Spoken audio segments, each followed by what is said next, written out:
Hello. To merely soar amongst the stars has been the vision and wishes of many people from around the world. Soon, a few will get that chance. We are here to honor and execute those wishes and to pay tribute to the lives they led beforehand. My name is Mark, and I am the ambassador for Celestis Memorial Spaceflights. I am honored, extremely honored, to help guide you through these memorial services as viewed from your homes and family gatherings. Throughout the services, you will view family tributes in recognition of their time here and their future in space. Although a portion of their remains will leave us, their love and their memories remain with their loved ones. Please allow me to introduce our CEO for Celestis Memorial Spaceflights, Charles Chafer. Hello and welcome. As Mark says, my name's Charlie Chafer, and I'm here at Celestis headquarters in Houston, Texas. And it's my pleasure to welcome everyone to the 17th Celestis Memorial Spaceflight, which we call the Horizon Flight. Now, this event is for you.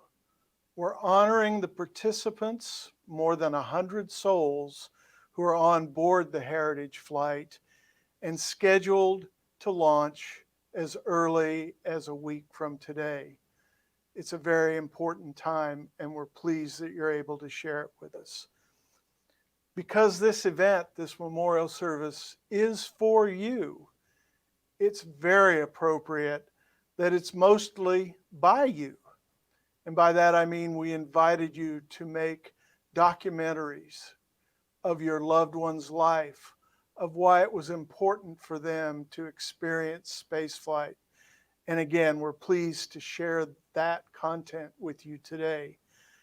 We've also asked some other guests who are leaders in their field and who all speak of the connection and the connectivity between spaceflight and humanity to join us today. There will be sadness, but there'll also be joy and fulfillment today and when we launch. Please everybody note that we're recording this tribute and it will be available on the Celestis YouTube site a few days after the event. You'll please feel free to share it and to let others know of its availability. Let's begin. Back over to you, Mark. Thanks, boss. We'll honor our participants with videos and spoken word throughout this broadcast. Please welcome the first group in honor of our travelers.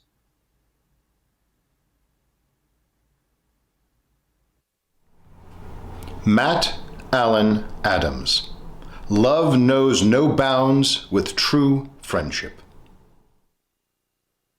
Hello, I am Hope Sanford from Layton, Utah. My son, Matt Allen Adams, is one of the participants on the Horizon Flight. Matt passed August 13th, 2020.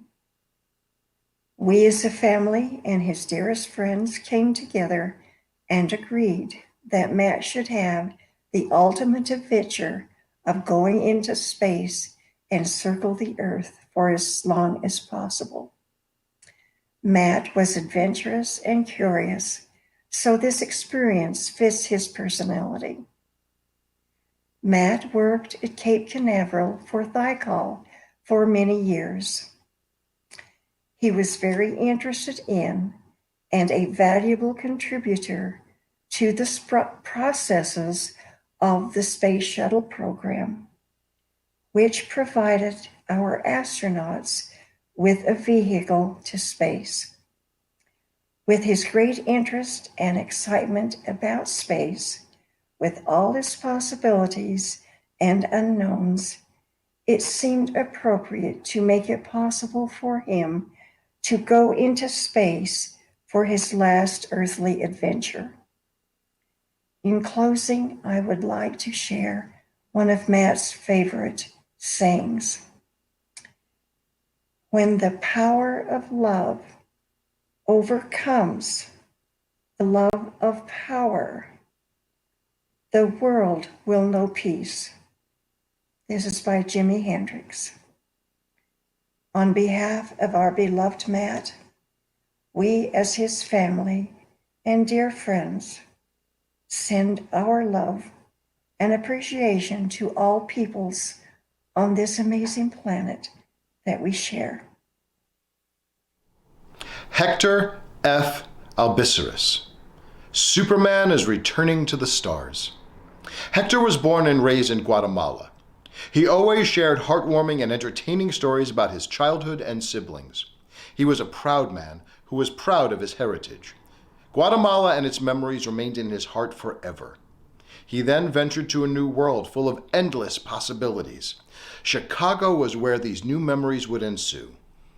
Hector had a love for cars, music, movies, and sports. It was rare to not find him under the hood of a car, listening to a game or music while enjoying a nice cold beer. He was a simple man, but his humor and smile were infectious. All who crossed his path were welcomed by his sunny disposition and fell in love with him instantly. He was a man who was never too busy or unwilling to lend a hand to anyone who needed him. No challenge or obstacle in life deterred Hector. His compassion and generosity were cherished and beloved by those who held him dear. May our Superman rest in peace and take his place amongst the stars. David Benjamin Albright. Shoulda, coulda, woulda, did. A pioneering spirit who approached life and the world around him with a curious and inquisitive nature, David was a dedicated father and husband, a man who prioritized keeping others safe in both his home and his work. Adored by wife and family, his compassion and wit are dearly missed. Ove Germund Anderson. You have to be curious. OGA. Besides being a wonderful son, husband, father, grandfather, morfar, to two adorable girls, brother, in-law, uncle, and friend, he had so many additional interests in his life. He loved playing music as a bassist for his band for many years. Take bike rides, photography, talk politics, travel. He could fix anything, designing and building a beautiful kitchen for me. Loved his Tesla and SpaceX. Space was an interest that never dimmed for him. He read and watched everything about space. On our first date, we parked in front of my parents' house and talked for 2 hours about space. He pointed out to me what everything was up there. I imagine my mom was looking out the window ready to come down and twist his ear. I am sure she was thinking, what the heck are they doing for 2 hours in a tiny bug-eyed sprite? One of the things he dreamed of was space travel, and he told me many times that one day he wanted to go. After he passed, my daughter found on his phone that he was viewing Celestis Memorials, and we felt it was a sign of what he wanted. So, sweetheart, it is our honor to give you your wish. Soar, and we will all be watching. Ti amo. Dave Barrett. Poyekali, let's go. Hi, my name is Joyce Barrett, and I'm paying tribute to my husband, Dave Barrett, who will be going on the Horizon flight to orbit the Earth very soon. And I'm so thankful that Celestis is there, a company that can provide these kind of opportunities for us. I know my husband and I were sitting around one day at breakfast before he passed, and he said that he would love for some of his ashes to go into space. So I thought, well, that's great, and I know that I'll figure it out someday, and I'm so glad that I did. And I know that it's the best gift that I could ever give him. He loves space so much, and he will be thrilled to know that he's going up on a SpaceX rocket. And behind me is a picture that Alexei Leonov painted. He's a Russian astronaut, and my husband was a big fan of the Russian space program as our son was adopted from Russia. And when we went to Kaluga, Russia to adopt him, that's where the home of Tsiolkovsky, the father of the Russian space program. My husband was such an admirer. And I'm very happy. And I just wanted to say how much, he would love this. And he applied to be a journalist in space for the Journalist in Space program. as he was a journalist, and he did many space stories. And unfortunately, the journalist in space program didn't happen because of the Challenger disaster. But hopefully that he will be in space in a different way. And as a kid, I know he always wanted to be an astronaut, and that he wore glasses at the time, and that was not going to happen. But nowadays, I'm sure there's really no restrictions. But he was a broadcaster, and he did many space stories, and I am so thrilled. And my son Luke is so thrilled, and we are very happy, and we are looking forward to this, and looking forward to being there in person in the next launch as well. So Godspeed, Dave, and we love you, and have a good trip. Dave Barrett. My big brother Dave loved astronauts, NASA, and various space programs. When growing up, he had a picture of John Glenn on his wall, and he read Jules Verne novels and popular mechanics and popular science. While in 6th grade, he built a life-size space capsule for the school science fair, and my mom made him a white astronaut suit to go with his helmet. As an adult and a reporter, he followed not only the U.S. achievements, yet he was also drawn to the Russian space program. Meeting and interviewing Yuri Gagarin, the very first man in space, was such a thrill for him. He also loved covering several space shuttle launches in Florida and was amazingly knowledgeable about this area of science. He also collected space memorabilia of all kinds. I remember asking him about a metal box that I thought was a piece of junk, just a metal thing with a bunch of wires coming out of it, and he said, "That's not junk, that went into outer space." So now I'm happy that Dave can live out his dream and go into space himself. I imagine the next time that I look up into the nighttime sky and see a shooting star, it'll be my awesome big brother winking at me. Angel Beltran III. Vupu Venugopal Bharati. Though born into one of the most affluent and well-respected political families in India, she was quickly thrown into poverty at the tender age of 5 by a politically stimulated divorce between her parents, with her stepmother usurping all their ancestral property. However, she realized the virtue that true wealth lies not in pots of gold, but in the hearts of humans.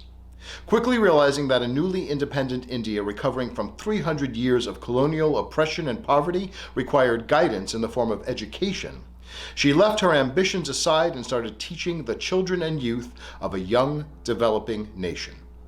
Her great sacrifices over the years bore fruit, with some of her students becoming world-class leaders, founders, and even Silicon Valley Bay Area CEOs, though she may have earned great recognition and love from everyone whom she taught.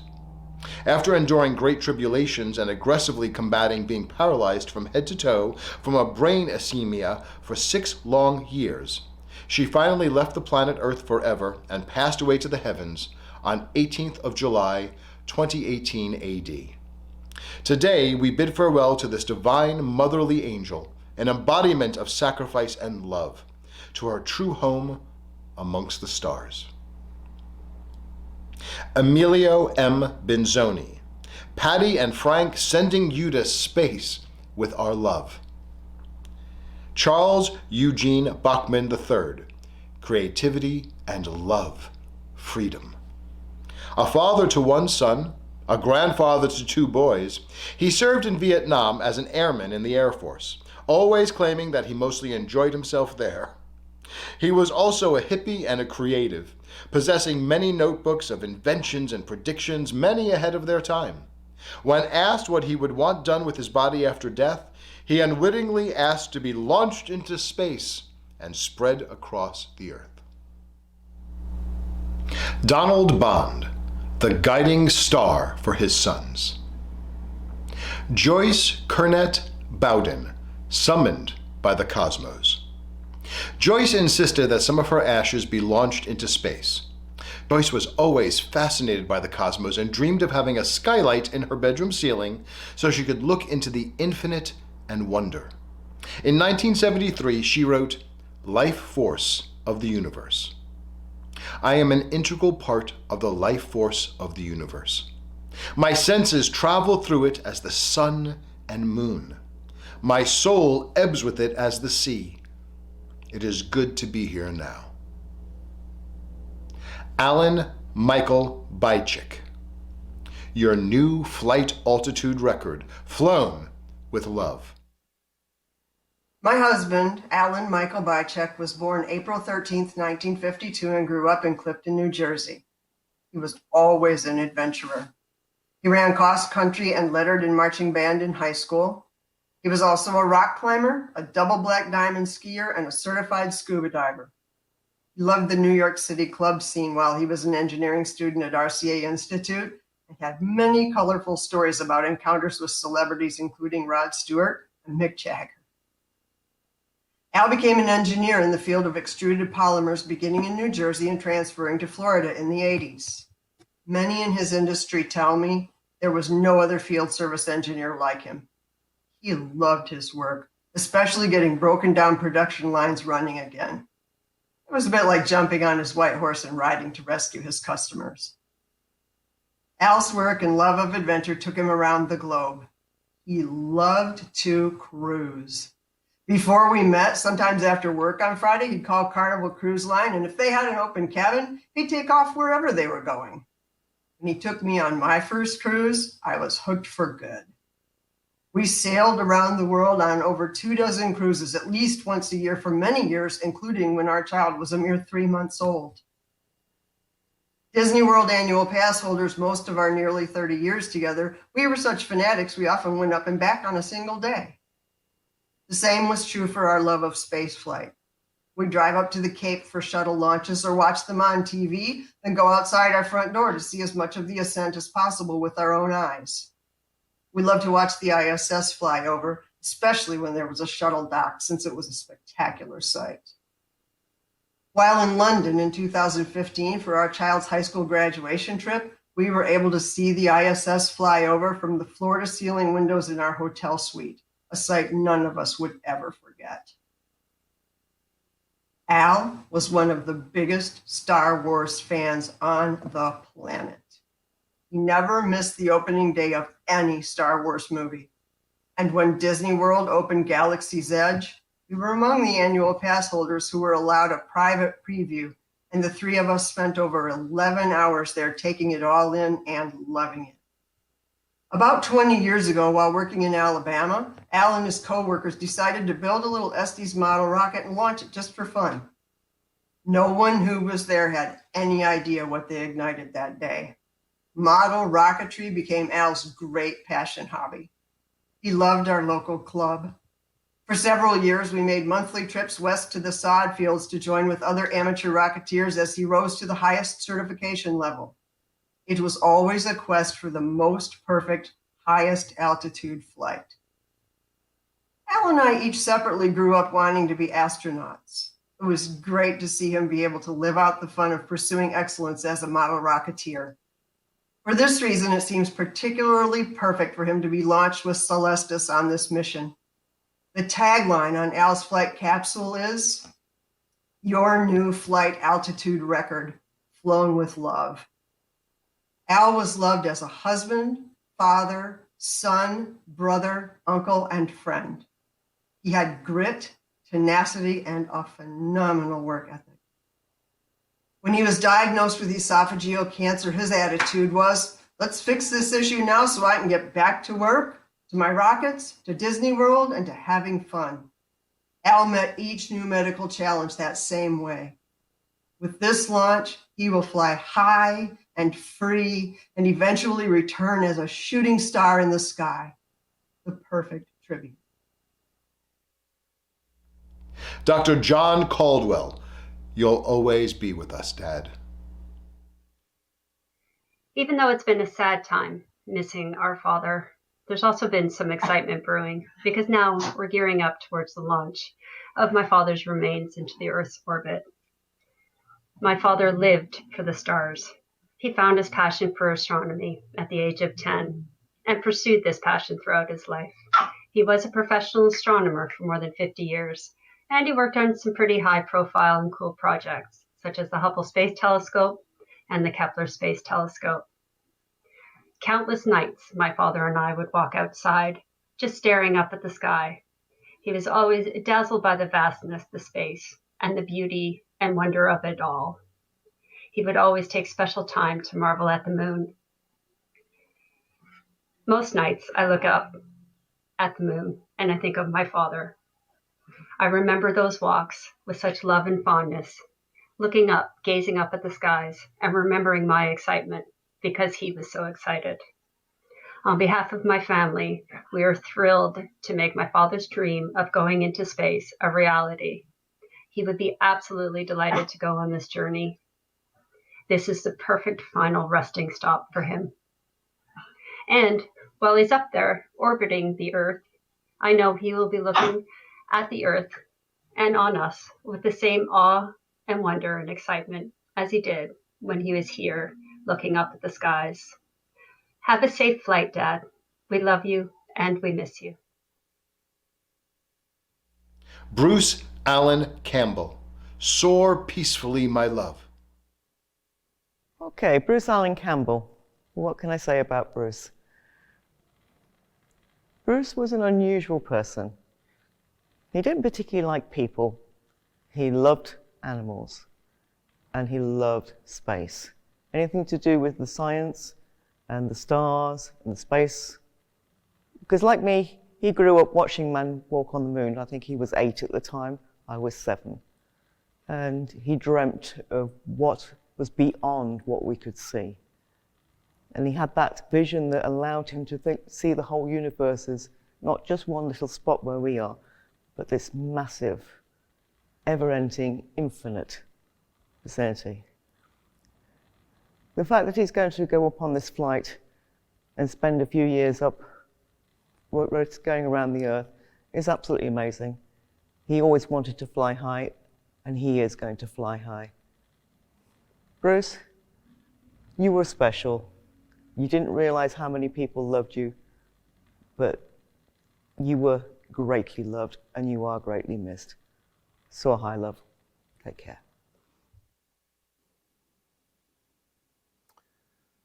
We celebrate and honor those among us who have journeyed to space to view the Earth from above and afar, especially those who are gifted communicators and can relate their experience to those of us who remain earthbound. Nicole Stott, 2-time ISS and shuttle astronaut, ambassador of spaceflight, and founder of the Space for Art Foundation, is just such a communicator. I'm especially pleased to call on my friend to share her very special insight about the Celestis experience with you.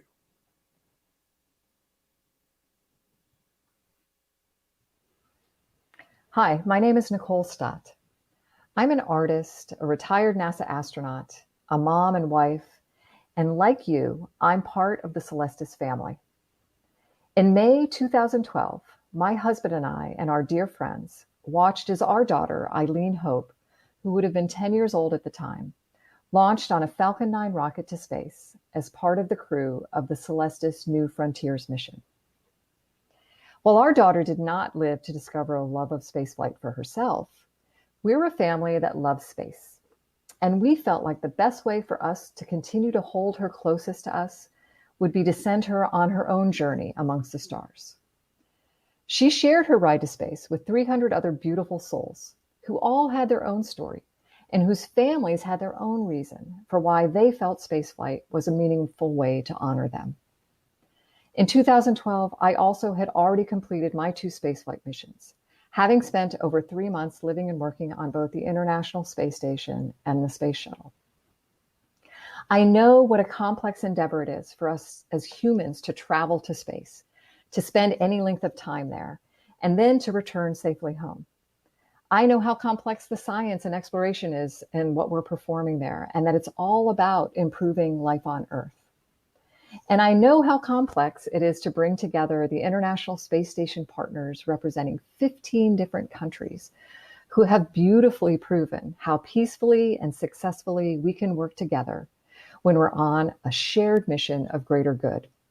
And we've been doing so continuously for the past 20 years. But in all that complexity, I came back to Earth with 3 very simple lessons that are with me every day now, and that I'm pretty sure we all learned in kindergarten. These 3 lessons are: we live on a planet, we are all Earthlings, and the only border that matters is that thin blue line of atmosphere that blankets and protects us all. As I was blessed to travel in space around our planet every 90 minutes and view the overwhelmingly stunning, colorful, iridescent, and translucent work of art below me that is our one shared planetary home, I was in awe. I was humbled. I am in awe, and I am humbled that my daughter Eileen had the opportunity to experience that perspective as well. My husband and I often think of how beautiful that May Day was when we came together to watch our Eileen reach for the stars.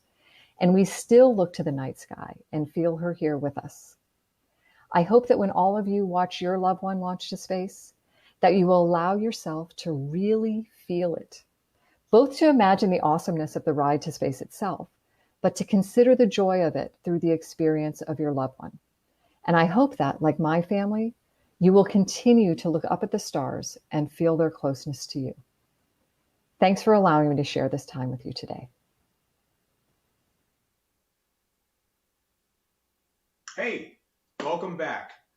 We wanted to give you an idea of a flow during this first reel, so you pretty much know how the broadcast is going to go. If you haven't noticed by now, we show your loved ones in alphabetical order so that you can basically keep track of when you really need to be in front of the TV or the monitor, however you're viewing this. So as you know, the first reel was in alphabetical order, and we do kind of break it up with special guests. Understand there will be more guests, along with our lovely astronaut Nicole Stott, more guests that you'll see throughout this broadcast. So you might want to peek in even if your loved one isn't up for recognition. There's going to be some very recognizable people coming to you to wish everyone, as well as their loved ones, a safe flight. You know, the best part of our services is meeting and hearing from the family. They bring a personal touch to people we've never met. Let's see our next group.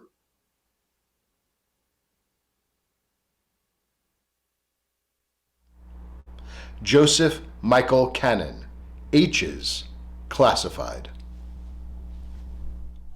Joseph Michael Cannon, born February 9, 1953, in Oakland, California, called home on January 3, 2020. Preceded in death by your parents, your grandson Austin, your beautiful daughter Alicia. You are the father of 3 children, and as your middle child, I could not be prouder to call you my dad. You worked long, hard hours at Ford Motor Company while attending night classes that led you to your career, where you spent more than half of your life at Lockheed Martin Missile Command in Sunnyvale, California.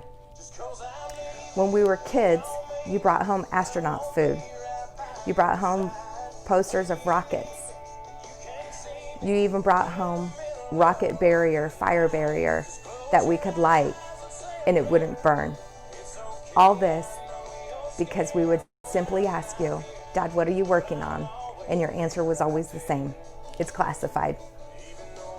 Dad, you were kind, generous, honest, and the man anyone could come to if they needed anything. Your granddaughter, Krista, made this box. It summed up the simple life that you led. You always had your drinks in a red Solo cup. You always had a napkin, no matter what, in your pocket. You had a comb as many times as you screamed out, ow, it was poking you, in your pocket. Your belt you wore no matter how well your pants fit.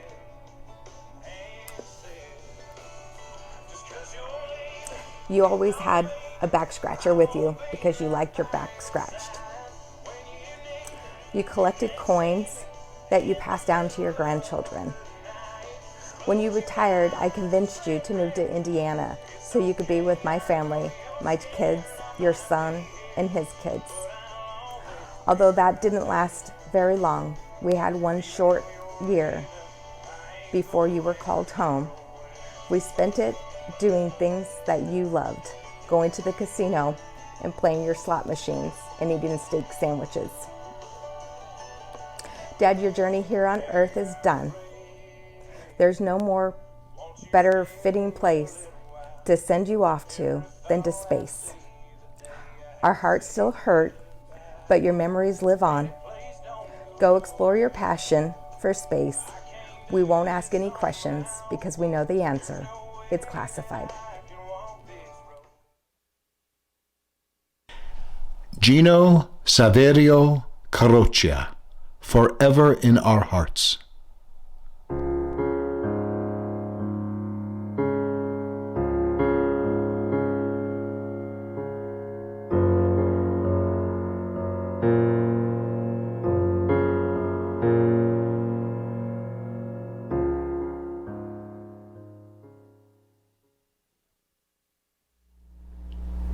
Gregory Scott Carley. Greg Carley spent more than 20 years exploring how people interact with products and experience the world around them. With a passion for design, technology, and innovation, Greg Carley became Vice President of Product Innovation at Hypergiant Industries and a managing partner of Hypergiant's Ventures Studio Group, which accelerates promising startups through investment, advisory, and human capital. Greg managed strategy, innovation, and design for several Hypergiant divisions, including Sensory Sciences, Galactic Systems, and Applied Urbanetics. The family would like to thank Ben Lamb and Hypergiant for making Greg's dreams of spaceflight possible. Linwood E. Carter, Dance with the Stars. I am so happy that with the help of Celestis, I could honor his desire. I am touched with this poem by an unknown author. Into the freedom of wind and sunshine, we let you go. Into the dance of the stars and planets, we let you go. Into the wind's breath and the hands of the star maker, we let you go. We love you. We miss you. We want you to be happy. Mr. John R. Cherry and Mrs. Mary K. Cherry. Every journey begins with a dream. In 1982, John Cherry, a Space Coast funeral director, and two other space enthusiasts, Jim Kuhn and Beaufort Franklin, dreamed of the idea of launching cremated remains into space. A very special name was needed for this new enterprise, and Mary Kay was given the task. With a dictionary in hand, she started with the A's, and when she found the word Celestis, she looked no further. Charlie Chafer and his team at Celestis turned this dream into a reality. It is with great appreciation that John and Mary are a part of this Celestis journey.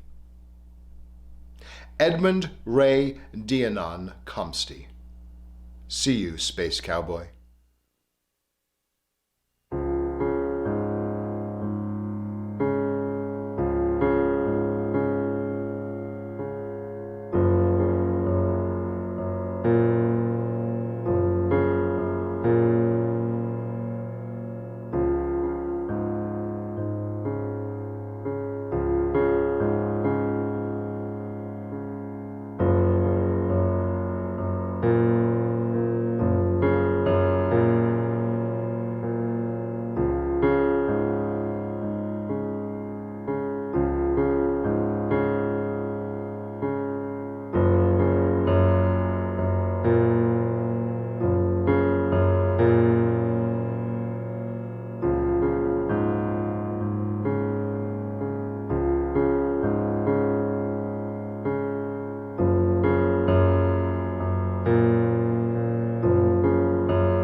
Douglas Allen Cornett, PhD, The Final Frontier. Our loved one is Dr. Douglas Allen Cornett. Doug was my husband. And my father. We chose to send Doug into space because he would have loved it. From a young age, he was obsessed with rockets. The early science fiction shows like Star Wars and Star Trek hooked him as a kid. But it was the Cosmos series with Carl Sagan that inspired him to become a scientist. He got his bachelor's degree in aerospace engineering because he was all about the planes and rockets and watching stuff blow up. He later earned his PhD in biomedical engineering and went on to work in the medical device industry. He was curious about everything with a relentless need to know, and he didn't stop until he had the answers or figured the problem out. You would think the person I'm describing was some boring, dry academic type. Nothing could be further from the truth. Doug's sense of humor and wit kept everyone around him smiling. Always the extrovert and life of the party. He would be in the middle of a delicate surgery and quoting Monty Python. While he attained much success academically and professionally, his greatest achievement was in the lives that he touched. He was a loving, kind, and patient husband, father, son, and brother.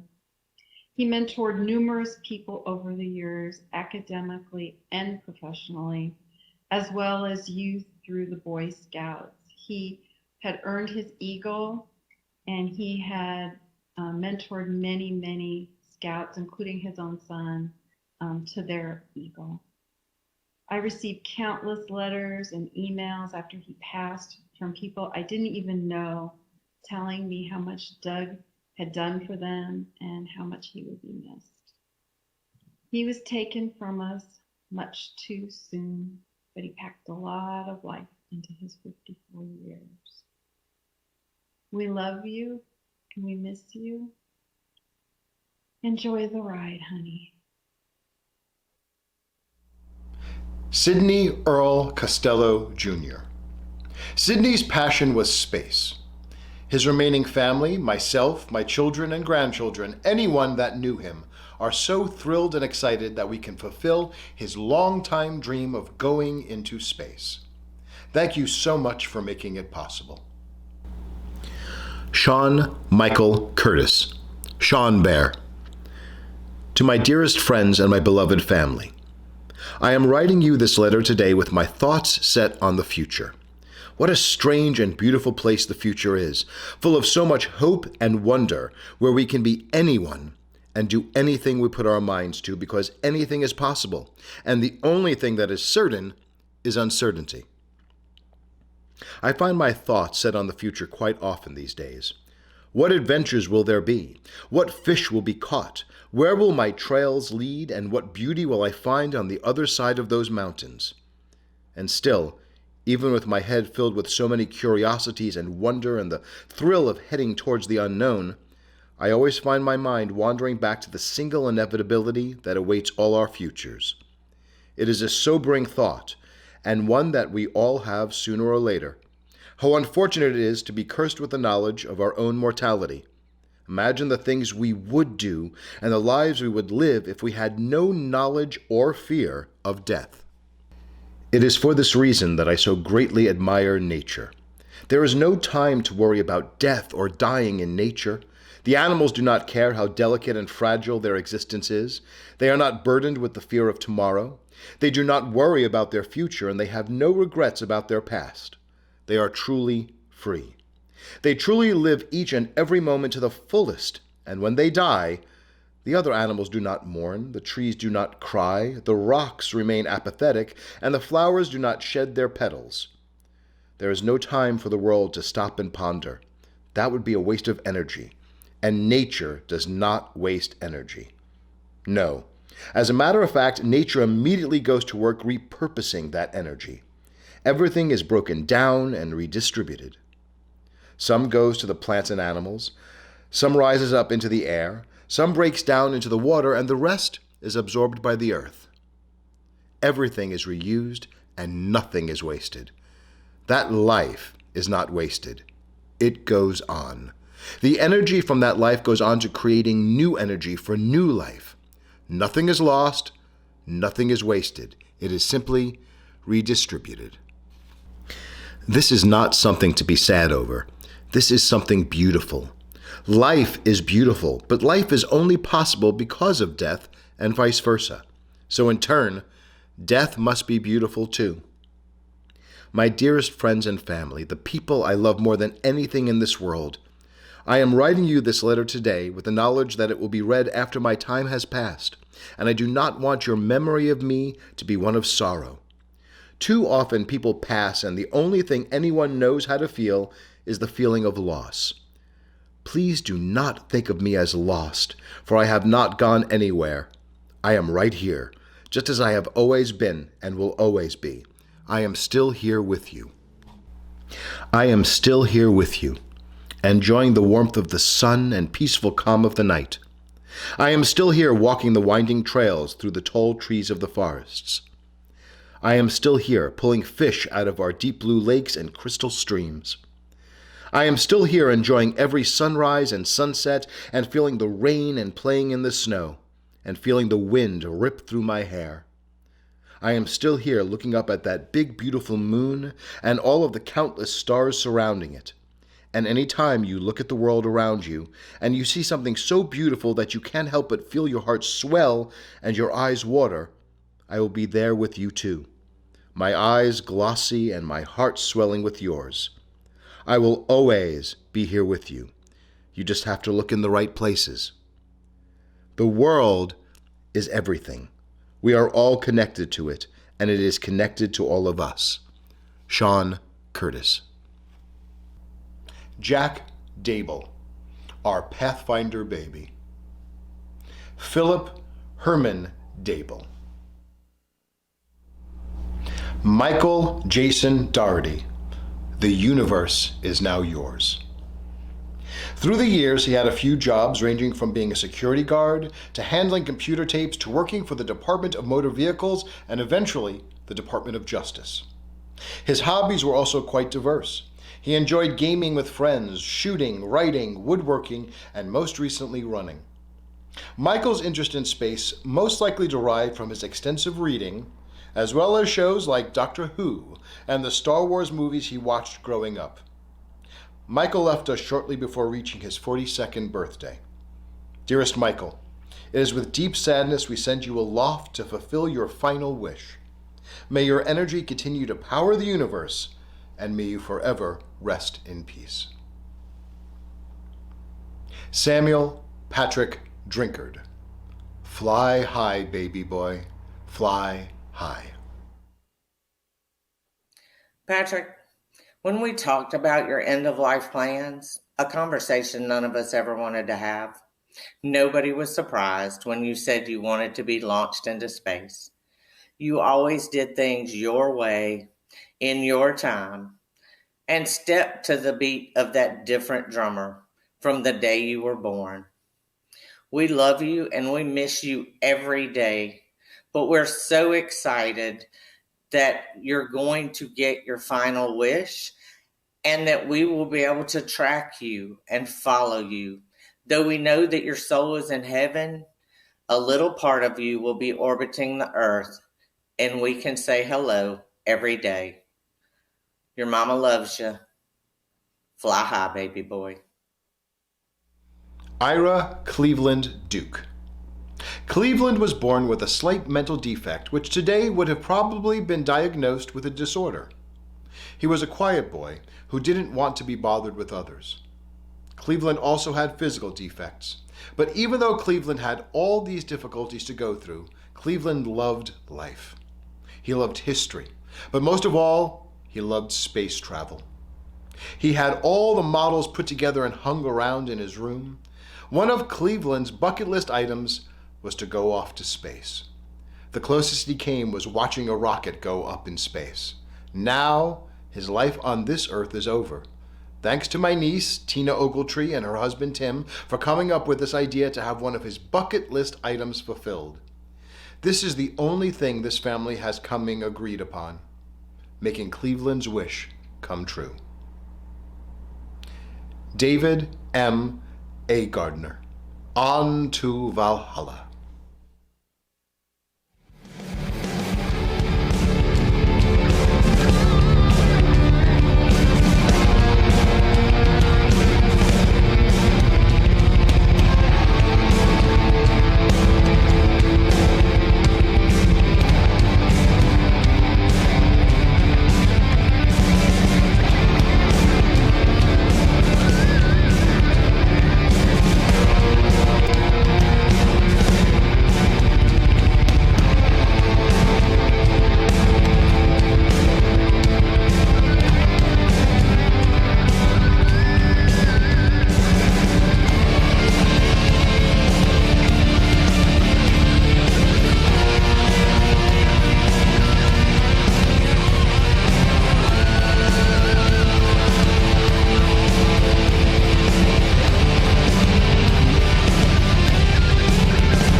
I want to live, however briefly, knowing that my life is finite. Mortality gives meaning to human life, Captain. Peace, love, friendship, these are precious because we know they cannot endure.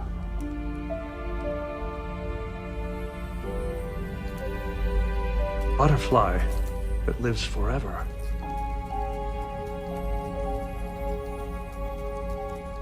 is really not a butterfly at all. John Edward Estes, my beloved, our wrinkle in time. Leaving this earthly plane too soon, his passing, age 60, was self-inflicted. There were no signs. If you or a loved one are struggling, please know that there is help out there. Contact the National Suicide Lifeline at 1-800-273-TALK, TALK. In celebration of John's life, how perfect, but with a spaceflight, returning as a shooting star. I know you would absolutely love this. Indica Noodle Fabiano, thank you for loving and caring for me. I'm going to start off with Indica's haiku. I'm sorry if I get emotional. This is the hardest thing I've ever had to do in my life. Indica was a very special girl. So much so that I wrote a haiku for her that I didn't even know was poetry until I put it on paper. And it's... My Princess Snurky is not a Yorkie, for thine is the noodly butt, which I love so much. I love thine Princess Snurky. So here's Indica's biography in a nutshell. She was born in the Bronx, in New York City, to a dog breeder that I had a strong suspicion was planning on fighting her. So I made sure that I scooped her up And she lived with her loving family in West New York, at our family's home, in Miami Beach, and in Newark. She's with me every day here and here, and she'll never leave me. Indigo is such a mother that we called her the mommy. She mothered a dove that got hurt and fell into her yard, an injured squirrel, a chipmunk, 2 cats, and of course, myself and her daughter, Oriana. She became service qualified after she was able to pick up on my muscle seizures before any other indicators that I would be able to notice. She was my early warning system, and I feel so vulnerable without her. Not only was she my rock, my anchor, my best friend, but she showed love to everyone, and she was that special. She even became the Groove Cruise mascot. And she meant a lot, not just to me, but to thousands of people. And I can never thank her enough for that. And I hope that I can cherish and honor her the way she deserves for the rest of my life. Because if it was not for her, I would not be the man that I am today. I don't know if I would be alive if it wasn't for her. So I will spend the rest of my life honoring her, loving her, and saying her name as much as possible because it makes me smile even though it hurts that she's gone. I love you, Indica. I've never stopped loving you and I never will. I know you'll be looking over me. Just know Daddy loves you and misses you so much. Thank you for being the best dog a man could ever ask for. I love you, baby girl.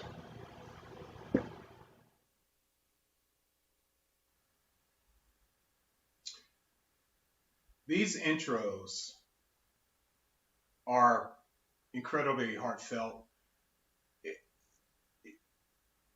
The family members did an incredible job of explaining to us who their loved ones are. So we appreciate what you submitted. We appreciate the love, the joy, the memories that you put into those videos. I've been touched. I've been watching them all. Okay. My very, very good friend, John DiDonna, is the one that's been reciting the intros to all of your loved ones. He is a professional Victorian actor. He's incredible at his job, and he's doing an incredible job with us tonight talking about your loved ones. So without any further ado, I'd like to introduce to you John DiDonna.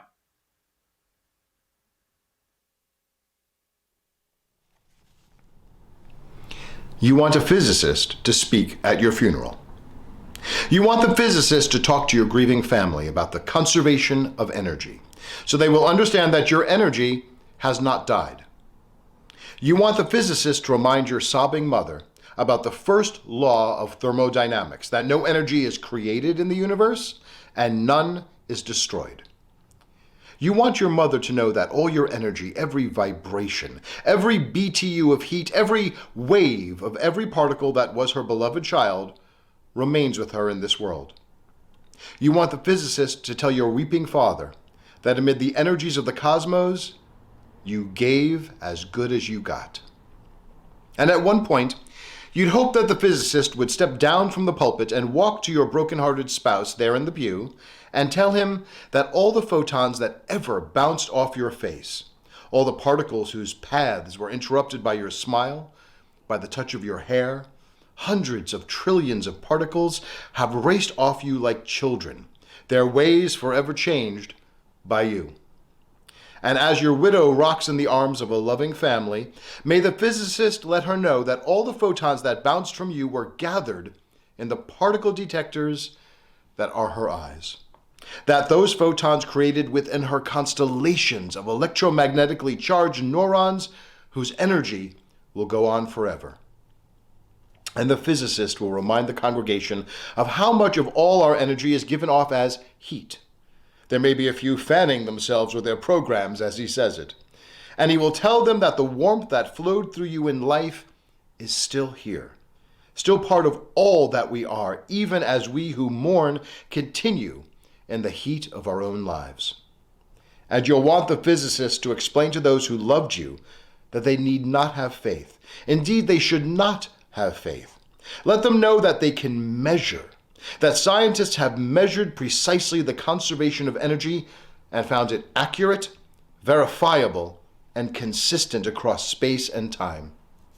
You can hope your family will examine the evidence and satisfy themselves that the science is sound, and that they'll be comforted to know your energy is still around. According to the law of the conservation of energy, not a bit of you is gone. You're just less orderly. Amen. This is a transcript of a speech given by writer and performer Aaron Freeman on NPR News, All Things Considered. Wow. Good job, brother. Really appreciate that. Hope everyone is enjoying this memorial service. We consider this a somber moment, but it is actually a moment of celebration. This entire broadcast is in celebration of those that you are sending off, per their wishes, per your wishes maybe. But it's a celebration. It's some very, very great intros. I'm starting to meet a lot of people just from watching your videos. Our travelers will soon fly. Let's see and hear more about the people we are so honored to serve. Please welcome the next group of travelers. Bob Gale Funk.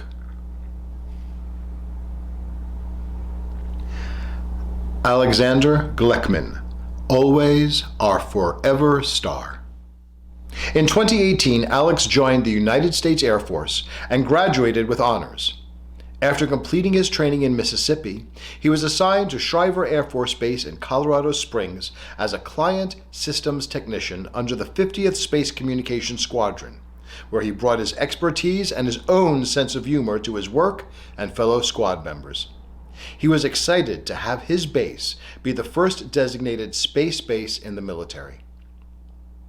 On July 14, 2019, Alex decided to end his life. Our lives are better for having him be a part of ours, as well as him letting us be a part of his. All the good memories of Alex will live on in our hearts and minds forever. Alex was a good person, and we will always be proud of the man he became. We miss you and love you always. If you know someone that is struggling or depressed, speak up. Make them get help. Talk to someone. He will always be our forever star. Neil B. Grissom, Into the Mystic, Semper Fi. Hello, my name is Barbara Grissom. My husband Neil remains are on the Spaceflight, and I was going to give you a little information about him. He was born and raised in Covington, Kentucky, and enlisted in the Marine Corps directly out of high school. After basic training in San Diego and jungle warfare school in Okinawa, he was sent to Vietnam in 1963 as a member of the 3rd Reconnaissance Battalion during Operation Shoofly. His unit was supporting the CIA and the Green Berets, who were training the Vietnamese ARVN troops before the U.S. military action in that country was at its peak. Neil was discharged in 1965 from the Marine Corps after serving only 3 years due to the premature death of his father, as he was her sole means of support for his mother. Within a year of being discharged from the Marine Corps, Neil began a railroad career as dispatcher at the Chesapeake and Ohio Railway. He eventually retired as Senior Director of Labor Relations for CSX Transportation in Jacksonville, Florida, after 37 years of service. Neil and I met in 1971 and we married in 1972. We had our daughter Wesley in 1980 while living in the Richmond, Virginia area. We had a wonderful 47 years together, sharing our version of the American dream, as did most of our friends during the time of our marriage. After Neil's retirement from the railroad in 2003, he began pursuing more strenuously his hobbies of collecting antique rifles and refurbishing them, target shooting, and participating in several veteran organizations, particularly the 3rd Recon Battalion Association, where he served as treasurer for the Charlie Company for 12 years. Neil loved the warm climate of Florida. He loved dogs, and he loved music from the 50s and 60s, especially that of Van Morrison. He loved his hobbies. He loved watching boats sailing along the intercoastal waterway from Marlanai, and particularly stargazing at night. He often requested that when he died, he wanted to be among the stars and would like to be shot into space in a rocket. Our daughter Wesley and I are grateful for the opportunity to fulfill that wish. I believe our family and friends will remember Neil best for his sense of duty to his country and his family, and his keen wit. And soon he will be flying into the mystic, as his favorite artist Van Morrison stated in one of his songs. Masako Haneda. Thomas Hanley, no longer tethered to Earth. We all think our loved ones are special, and they are. Tommy was a little extra. He was born with some handicaps, severe scoliosis, kyphosis, and he was missing a hip socket. The doctors told my mom to take him home and love him. They didn't know how long he would live. He was very well loved, and he had a strong will and a strong spirit, and he lived an amazing 59 years. He went to Jesuit College Prep. He graduated from Texas Tech in communications, had a normal, crazy shenanigan high school and college life like any other kid. And then he had a very illustrious career at Raytheon as a graphical illustrator. He was very well respected, a 25-year-long career. He retired due to medical issues, some complications that led him to then be on a ventilator. He only had 2 limitations really in his life. He never considered himself disabled or handicapped. One limitation, he could not sit. He stood his entire life. He was either standing or sitting. That was it. He also could never be an astronaut, which was the one thing he would have loved more than anything else in this world. He was an avid space and aviation fan. Ever since he was a kid playing with his Matt Mason space station, he knew the specifications and details about every aircraft in the sky, and he was a huge supporter of the space program, following every mission. He funded Kickstarters. He was a strong supporter of SpaceX. He had my children write a haiku as part of the Mars Maven program. We now have a haiku on Mars somewhere. He was always trying to share that overwhelming knowledge of space and science with his family and friends. He would leave notes around the house, often to remind himself of things that he needed to share with my mom or me or whoever, such as this one. Going to announce confirmation of gravity waves predicted by Einstein, 9 a.m. So he would have had us watching that with him. He was always wanting to share his knowledge. He was a brainiac. I always told him when he died one day I was going to launch him into space, and I really didn't know how I was going to do that. So this is kind of fulfillment of that dream, if you will. The launch is really for us. We know Tommy's in heaven. We know he is free to fly about the cosmos. He is no longer tethered to this earth.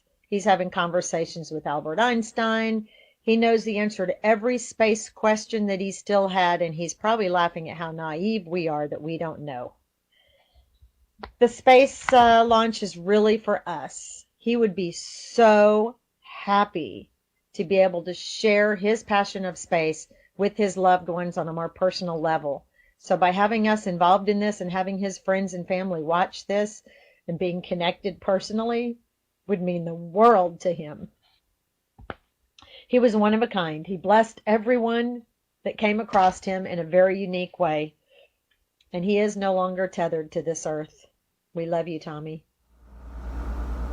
I'm here to commemorate my best friend, Tommy Hanley, Thomas Wayne Hanley, a person who moved in one day next door to me when I was a kid, 6 or 7 years old, and was my neighbor for 50 plus years. We stayed in touch, we did everything together, and we had this most incredible love for the space program. I can't think of a better way to send my buddy Tommy off and just see the joy of the people who all around him were affected by his love of the space program, get to see that this is the most perfect and fitting send-off I could think of for this beautiful human being that I was very fortunate enough to know for 50 years. God bless. I love you, Tommy. I hope this is the best thing that ever happened. Roger Brian Hayes, Into the Mystic, My Love. This is a message from some of Roger's friends and family. Roger, the McDonald family will always miss you, and you will be forever in our hearts. It's a message from some of the Butel kids. Bye, Roger. I hope you have a good time in space, and I will always miss you. Goodbye, Roger. We all miss you. See you, Roger. Have a safe trip. We all miss you, and yeah, have a safe one. Bye-bye. Bye, Roger. Have fun in space. I'll always miss you. Hey, Roger. Have a safe trip. We all miss you. Love you. Bye.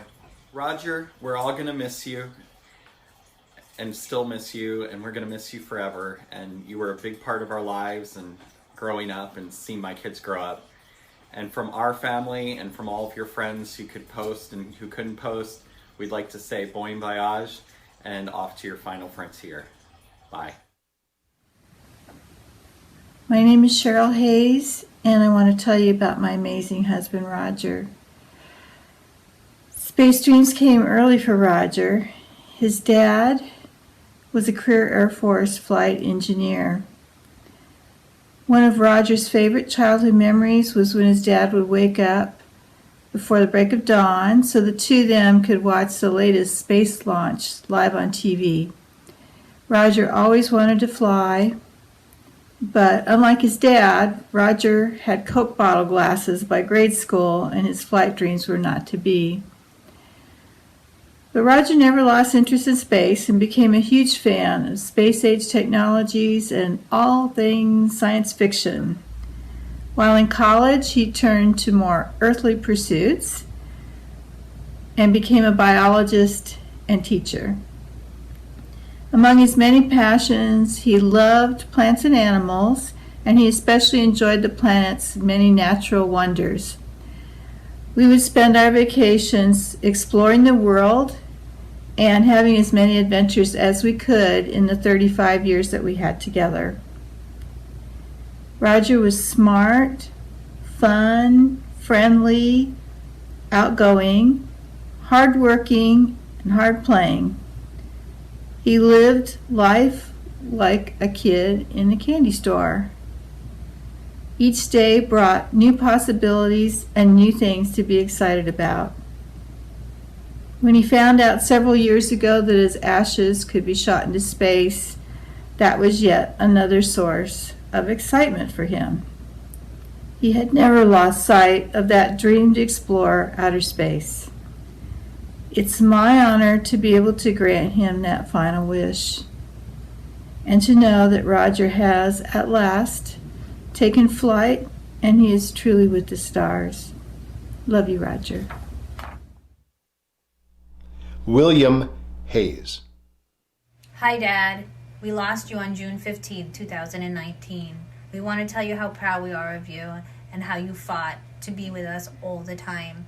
We know that you wanted to explore outer space. I know this is a tribute video, so I just wanted to tell you a little bit about my dad.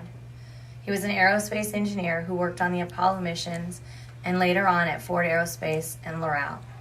His final wish was for my sister and I to take his ashes to the highest point and throw them into the wind so that he could finally go to space. This is our way of doing that. We love you, Dad. James Larry Heath. Ciao. Always have fun. Lucky Larry. Larry worked much of his life as a college professor at San Diego State, Oregon State, and Indiana State University, achieving full professorship at age 33. Larry retired in 2006. Larry was a world-renowned expert in robotics and loved all things robotics. He even had his own robot named Fred. He is the author of multiple books and other publications on electronics and robotics. He presented in Japan and around the world on this topic. He had a passion for outer space and attended the first launch of the Space Shuttle Columbia in 1981. Larry loved to travel for both work and pleasure, and whenever possible included his wife Martha on the trips. Both Larry and Martha have been around the world several times and visited more than 20 countries. Larry's nickname for himself was Lucky Larry, and his motto was, "Have fun." He embodied both of those in the way he lived his life. Mary Margaret Heiss. Lenora Yvonne Hill Smith. Joanne Holder. Mellow out, toots. Her passions in life included the space program, photography, and Purdue sports. She witnessed more than 24 launches from Kennedy Space Center, including 13 space shuttle launches. Her sunrise and ocean beach photography was recognized in several photo competitions, and she was a die-hard Boilermaker fan. She had a way of enjoying life that extended into her 80s, when she purchased a silver Mustang convertible and cruised it around Florida and over to the Kennedy Space Center, where she became known to all the guides and visitor center personnel. Her desire to reach the stars was something she began talking about in the shuttle era, and we assured her that she would get that wish. We are grateful to Celestis for making it possible. Michael George Hunt, fulfilling a dream and your last wish. Love, family. Born in London in 1932, Michael grew up in the UK, but his passion for adventure drove him to immigrate to Australia in the early 1950s to the northern beaches of Sydney.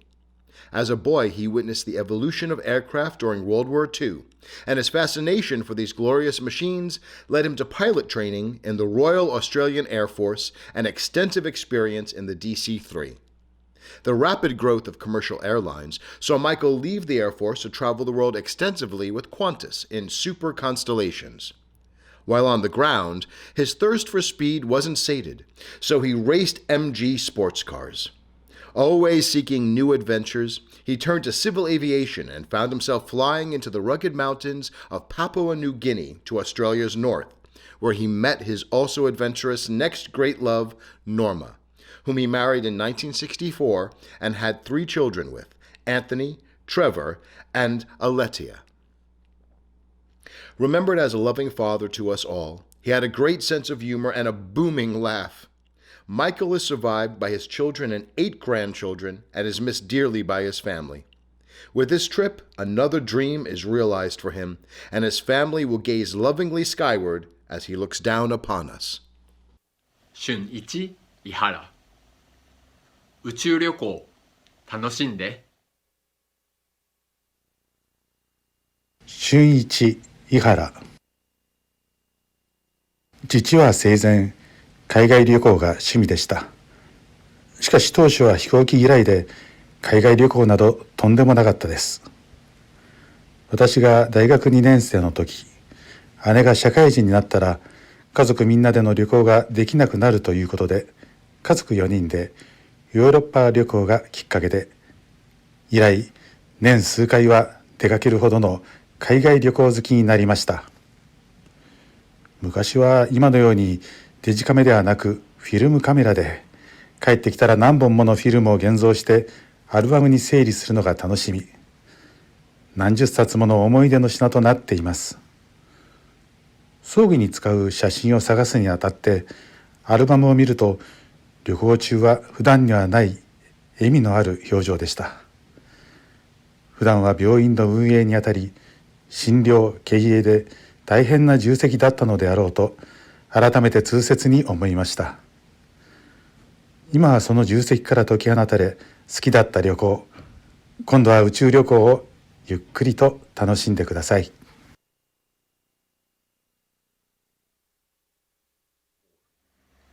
稽古痛い。光って空見て手を振るよ。稽古痛い。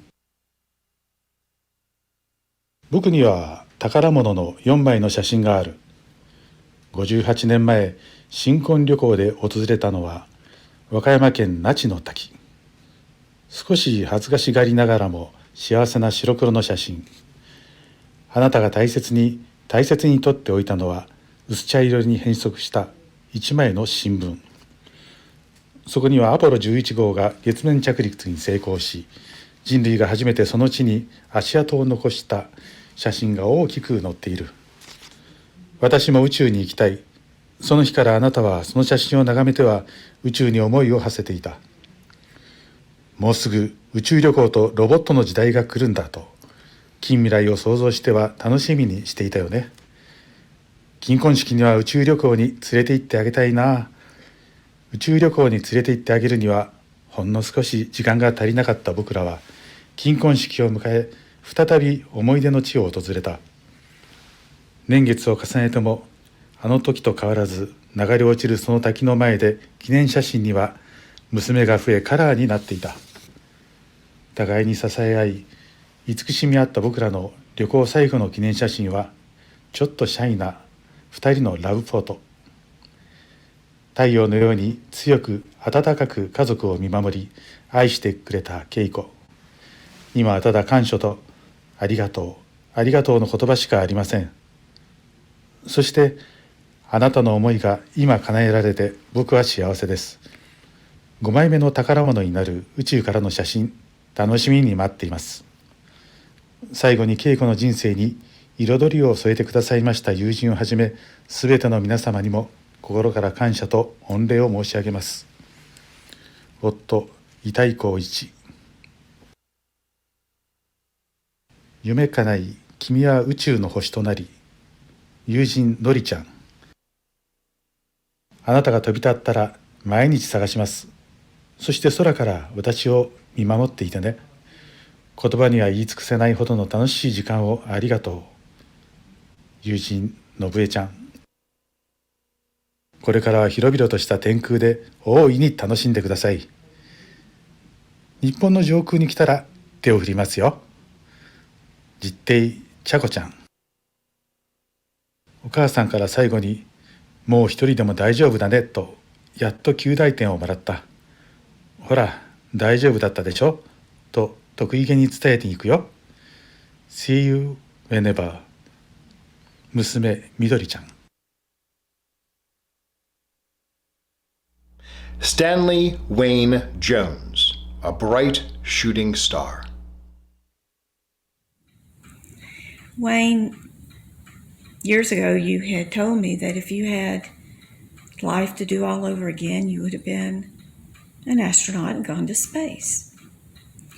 And I told you then that if there was ever an opportunity that I would send you if I could.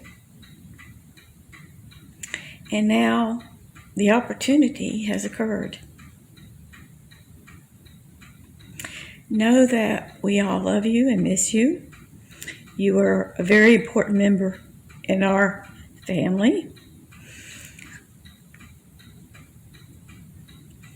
And we hope that you enjoy this adventure.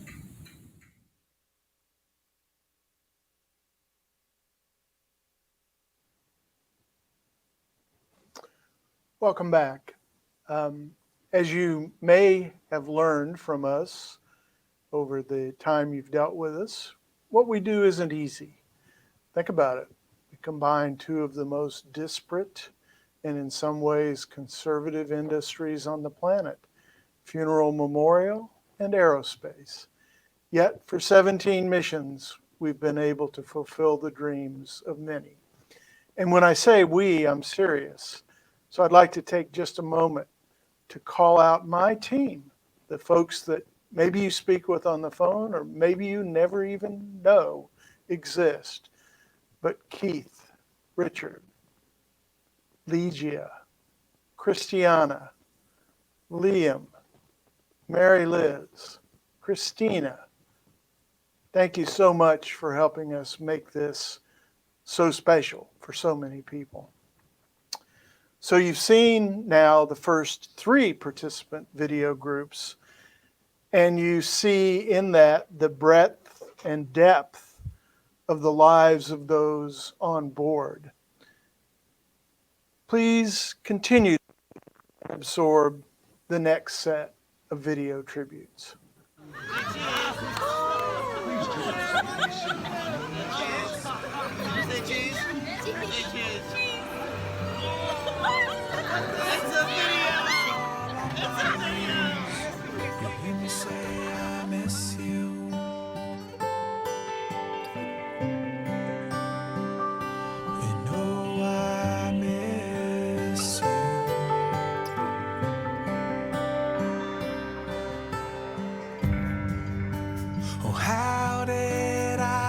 My place, who's filling this empty space? And God, I miss you. I'm left empty and dissatisfied, wandering all through the night, and know just who am I breathe in air that I can't see. Floating out in mystery. But if I fall on my knees, you hear me say I miss you.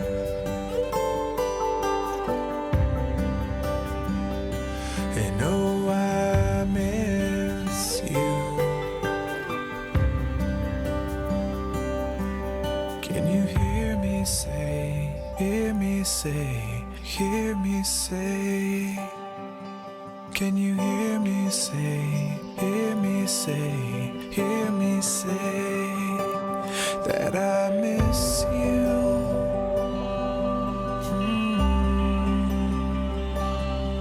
That I miss you.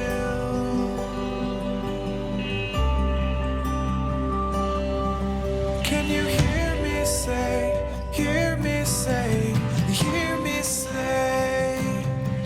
Can you hear me say, hear me say, hear me say? Did you hear me say, hear me say, hear me say? Can you hear me say, hear me say, hear me say?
Mitsuo Katsuragawa. Catch on, Father, please watch us from the sky. Ronald J. Lang, Sr., Results-Driven Leader. Today is a very special day for my family and I. My dad would say, I finally got my e-ticket to space. You gotta enjoy the ride, Mal. You gotta enjoy the ride. He will be joining my brother, Ronald John Lang Jr., also known as Ron John, who was on a previous flight on the Dragon Frontier flight in 2012. Our family and I are so blessed his wishes for spaceflight will come true today. My dad has worked on everything from spray painting cars and aircrafts. He has an extensive career in the aerospace industry. He also worked on several Apollo missions, including the Apollo 11 mission in Cape Canaveral, Florida, the shuttle program in California, and went on to achieve several other aerospace accomplishments. The best thing of all is he was such a fun person to be around. He could light up a room, have you rolling in his jokes in no time. He knew how to live. He loved the mountains, the ocean. He enjoyed going places, seeing things, and celebrations. He made sure you celebrated each and every family member, everybody's accomplishments. He loved all of his family, each and every one of us. He was a wonderful man, a great father, a wonderful grandpa to all his grandchildren.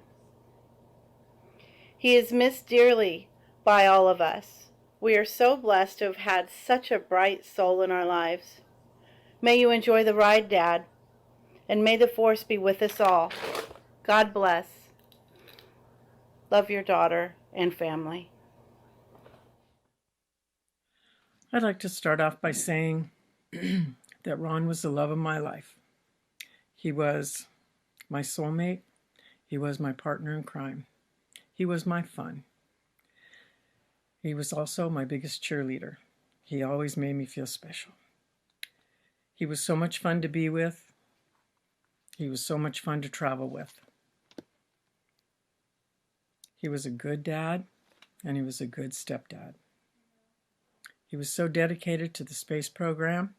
He loved it from the early days until his last days.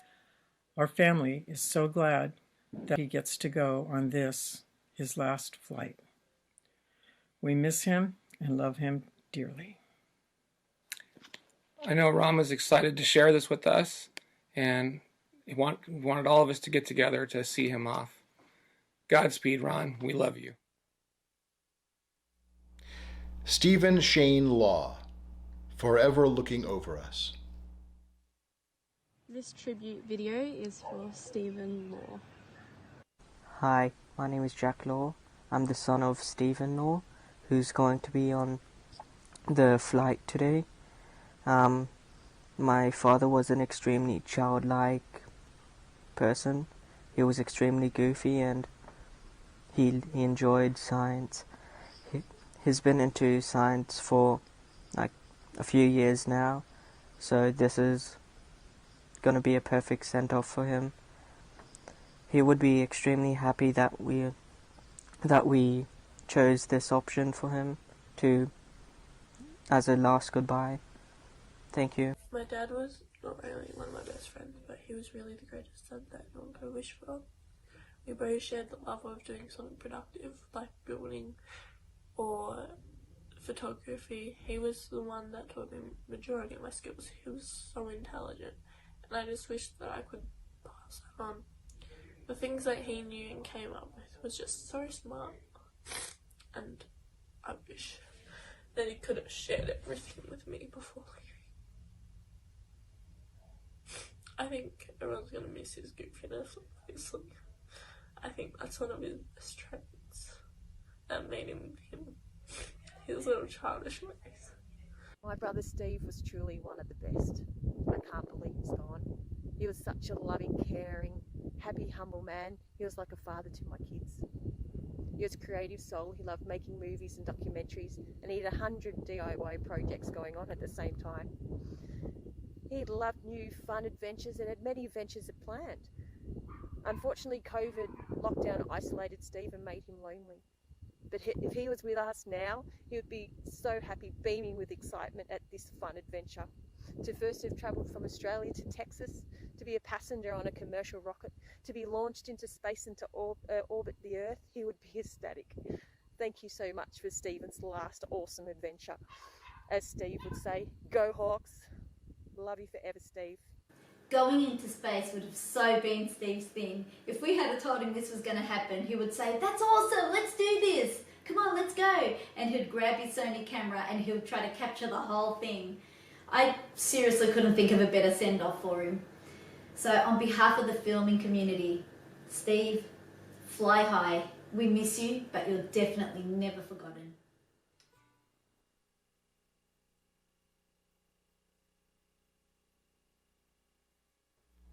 James W. Lynch.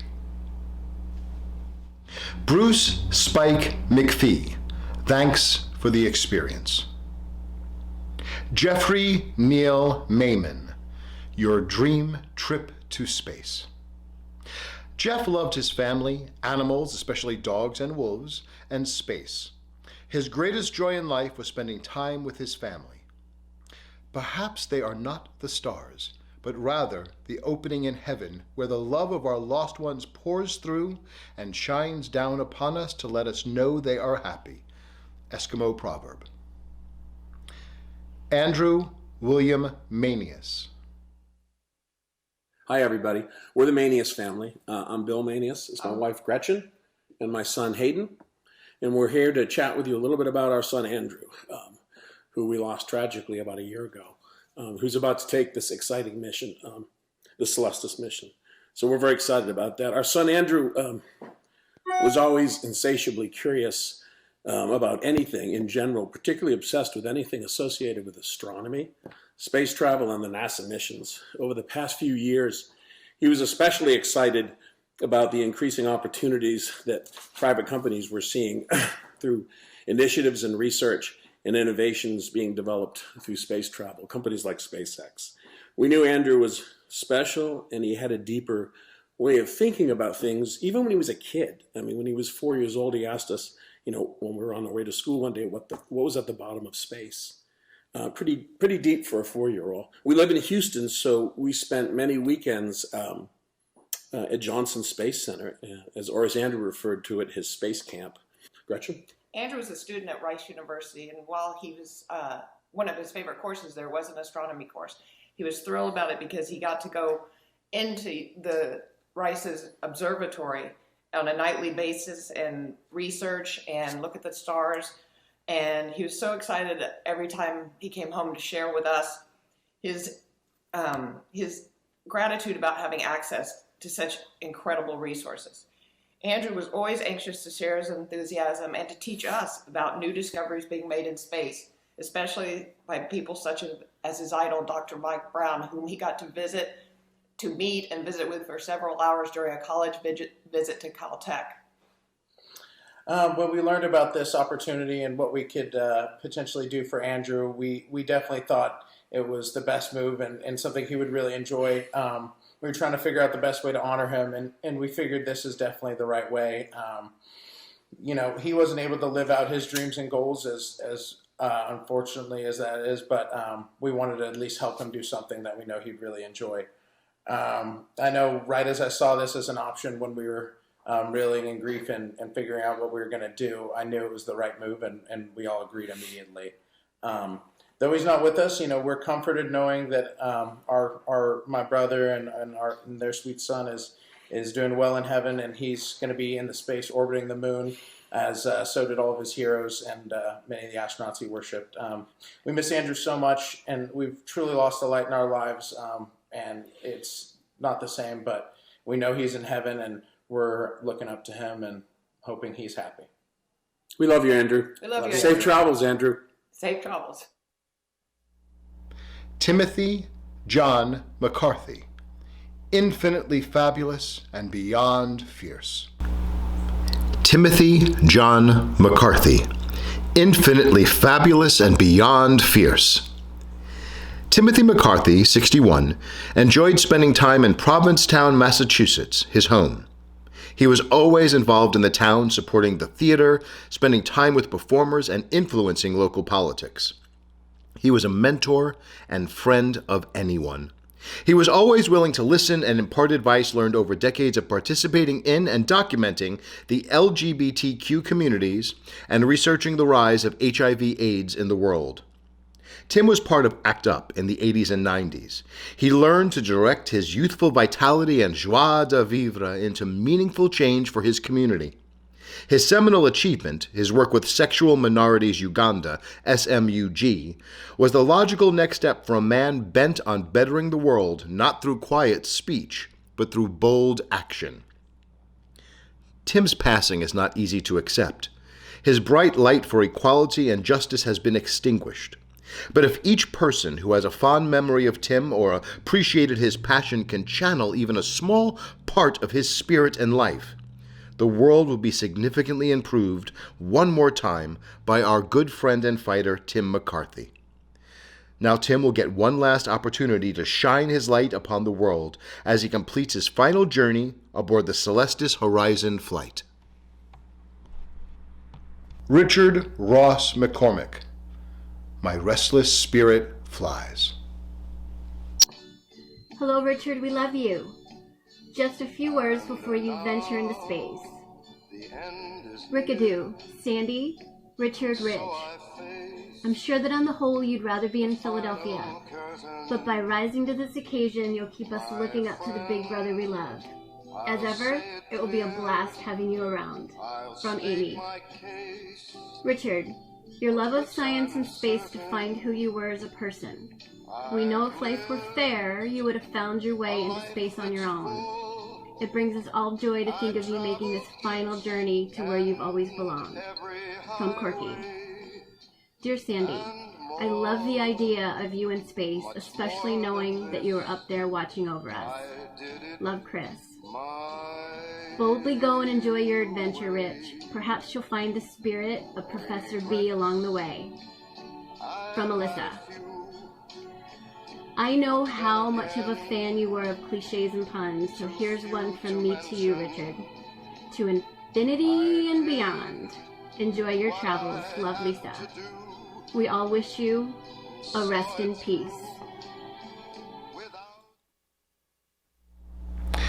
Josephine McGee. We love you, Josie.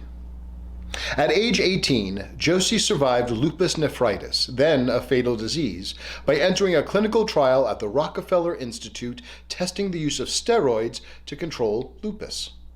Despite a lifelong effort to manage her illness, Josie thrived. A frequent international traveler and person of many intellectual interests and numerous friends. She was an account executive in pharmaceutical advertising in an era when few women attained such positions. Her zest for life and sense of adventure made her a favorite in her large extended family, especially her nieces and nephews. She adored living in Manhattan and was a longtime volunteer at the American Museum of Natural History. Astronomy and space exploration were among her passions. Among the many countries she visited, Spain was her great favorite. Relatively late in life, she walked the Camino de Santiago pilgrimage, a cherished achievement. Going to space was another. Bon voyage, Aunt Josie. Quinn McGillis. Don't be afraid, just believe. Quinn is my husband and the father of our 3 boys. Early in our marriage, we had discussed end-of-life plans due to his autoimmune disorder that we knew could cause some complications. In that conversation, Quinn said he wanted to be rocketed out into space, which at the time I just giggled because I'd never heard of such a thing. But unfortunately, early in his life, I had to make those decisions. And when it came time, I did some research and found Celestis, which Quinn never was into astronomy. That wasn't his career path. And so it kind of made me dig deep of why he would want to be rocketed out into space. And it kind of does bring me some joy that maybe this gives him some freedom of pain. He's free from fear and free from worry. And Celestis has given us the opportunity to grant that for him, to be free. And we are looking forward to giving him what he's always wanted.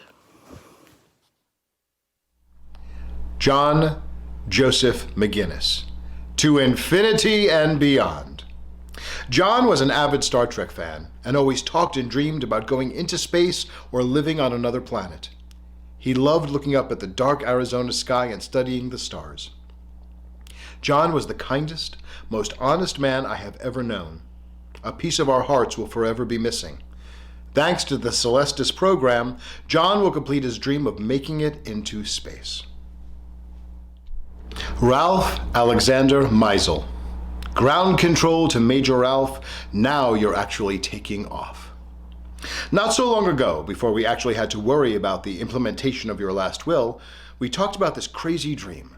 To slide through interstellar space in a tiny capsule for all eternity after death.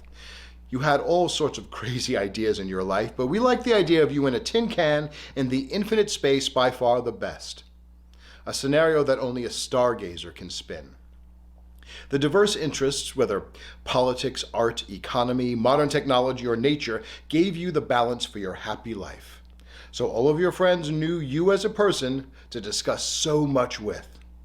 A person whose qualities, norms, and values, if you compare it with an amplitude swing, could range from being highly sensitive, emotionally intelligent, and looking at the world with an alert mind, to consistently uncompromising, yes, radical. From realistic to limitless imagination.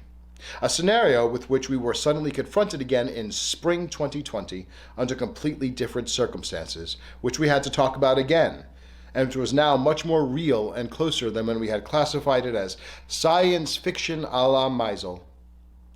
You actually got into that spaceflight. More than just a comic book. And you were serious even then. Now you were living this dream after your life, drawing your circle somewhere up there forever, putting on your mischievous grin and keeping one eye on us. You are missed. We are very pleased that we can fulfill this wish for you, that we will soon know you in an orbit around us. Nicholas Kieran Minaj, one with the universe now.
Space travel is a technical marvel, but it's also a human endeavor.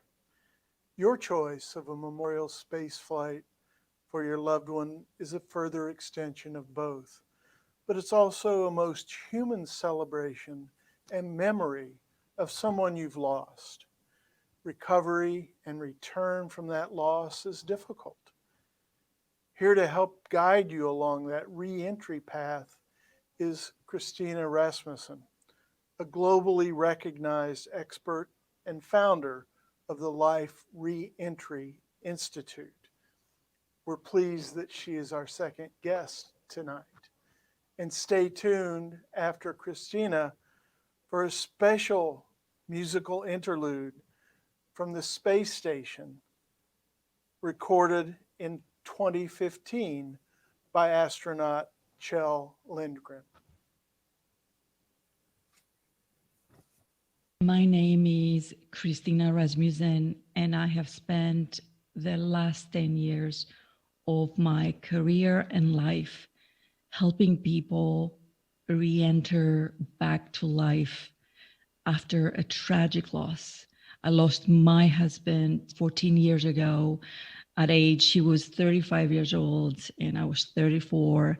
And we had, at the time, a 4-year-old and a 6-year-old. I was also, prior to that, studying to be a grief therapist. I did my master's thesis on the stages of bereavement, not knowing that my life would start out in tragedy. So when Charlie asked me to be a part of this memorial space flight with Celestis, I couldn't imagine a better invitation. I just spent quite a bit of time reading your words about your loved ones and the participants of this amazing space flight that we're about to witness in the next few hours and the next day. And I got to know your loved ones. I got to know your family members.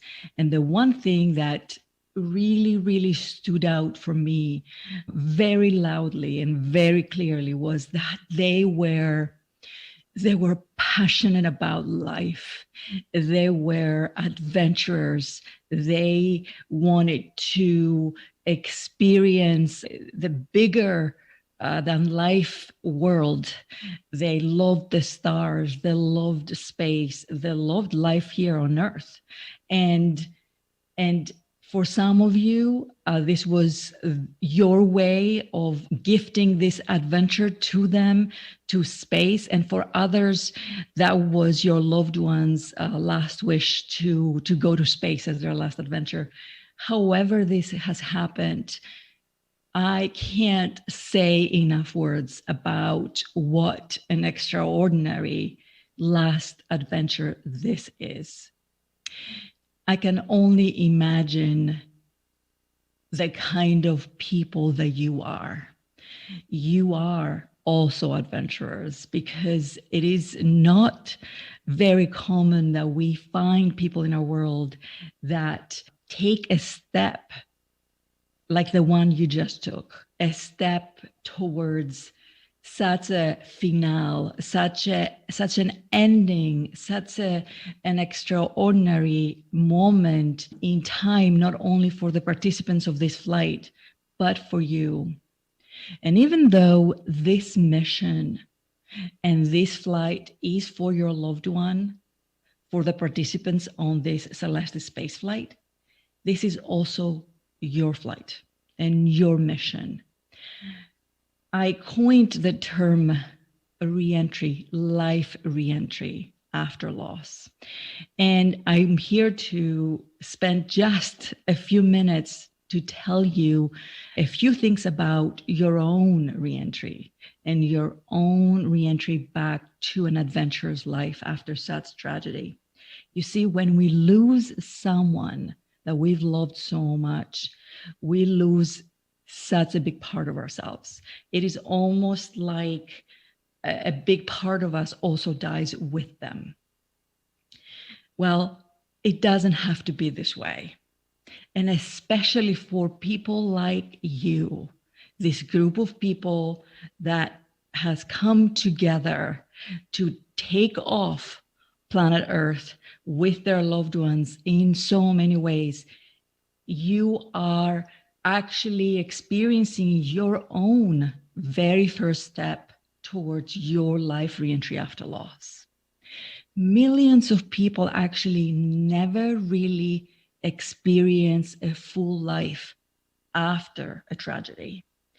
They leave their old life because of this tragic loss, and they don't just start their second chapter. They're not just able to begin again. They go in a place that I call the waiting room, a place in between the old life they had before this tragedy took place and the life they could have. They get stuck in this place in between, and they don't even know that they are in this waiting room mode, in this waiting mode. My goal is to make sure that we don't stay in that waiting phase of our healing and our grieving. So imagine today you are taking a really big step out of that waiting experience, a really big thriving step out of that place with this Celestis spaceflight. And when you go back home, or when this launch is over and this euphoric feeling is getting ready to leave your body and your mind and your heart, you may feel a little down and a little bit sad that this extraordinary experience is over, because you have been waiting for this moment for so long. So when that happens, I want you to grab a pen and a piece of paper and start writing all your feelings and how you're feeling. Whatever it is, don't hold it in. And remember the reentry experience your loved ones experienced when they went back into the cosmos, because ultimately that is where we come from. We come from the cosmos. We come from this place beyond this physical reality. So remember that moment and write everything that comes to you about your life ahead. How do you want to experience it? What are your goals? What kind of adventures you want to have? How do you want to spend the rest of your life? How will you honor your loved ones in the way they chose to spend their life when they were here on Earth? At the end of the day, I want you to remember you are still here.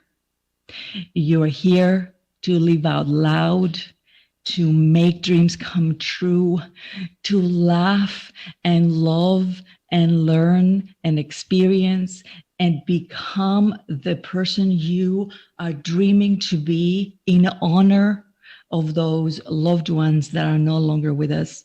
I know the pain of such loss. I know the aftermath of such tragedy, and it is not for the faint of heart. But this step that you have taken, the last step you're taking with your loved ones, it is also the first step for you into this new life you're about to create. I am grateful for Celestis that is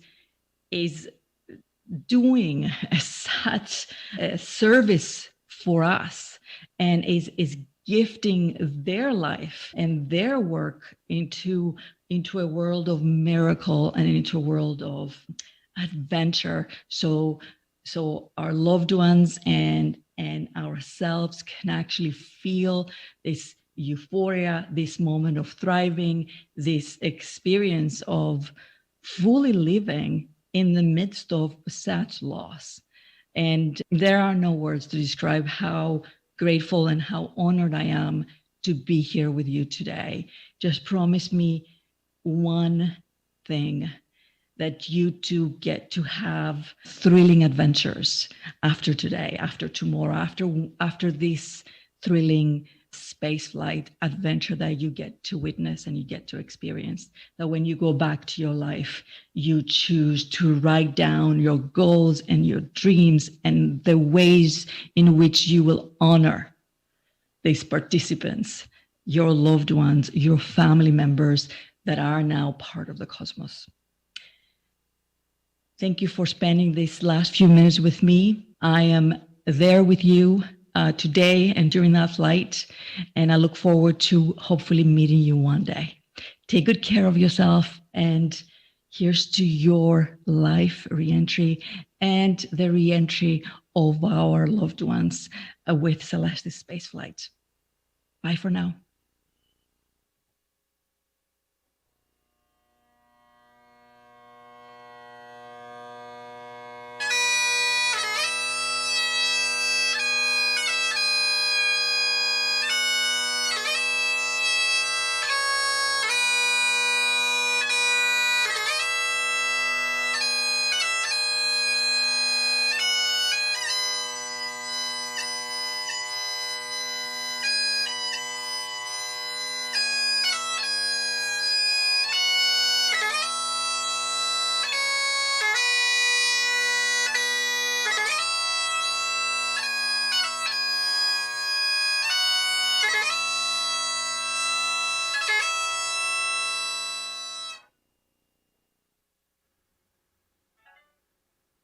Wow. Thank you, Christina. Thank you, Chell. That was, wow. Okay. I like to say something. This is our first virtual service that we've done in 16 launches. And we're used to communing with you in a face-to-face atmosphere. Unfortunately, world events has caused us to resort to this version of a memorial service for you. There was no way we were going to cancel a memorial service during this flight, but this is the best that we could do. I wish that we could all see each other in person. I've met many, many friends over many, many more memorial services and actually still keep in contact with a few. So I hope you're enjoying what you're seeing. Thank you so much for sharing, just for sharing what you're doing this. So thank you, Christina. Again, thank you, Chell, from the ISS. That was moving and incredible. And we now move on with our next selection of space travelers.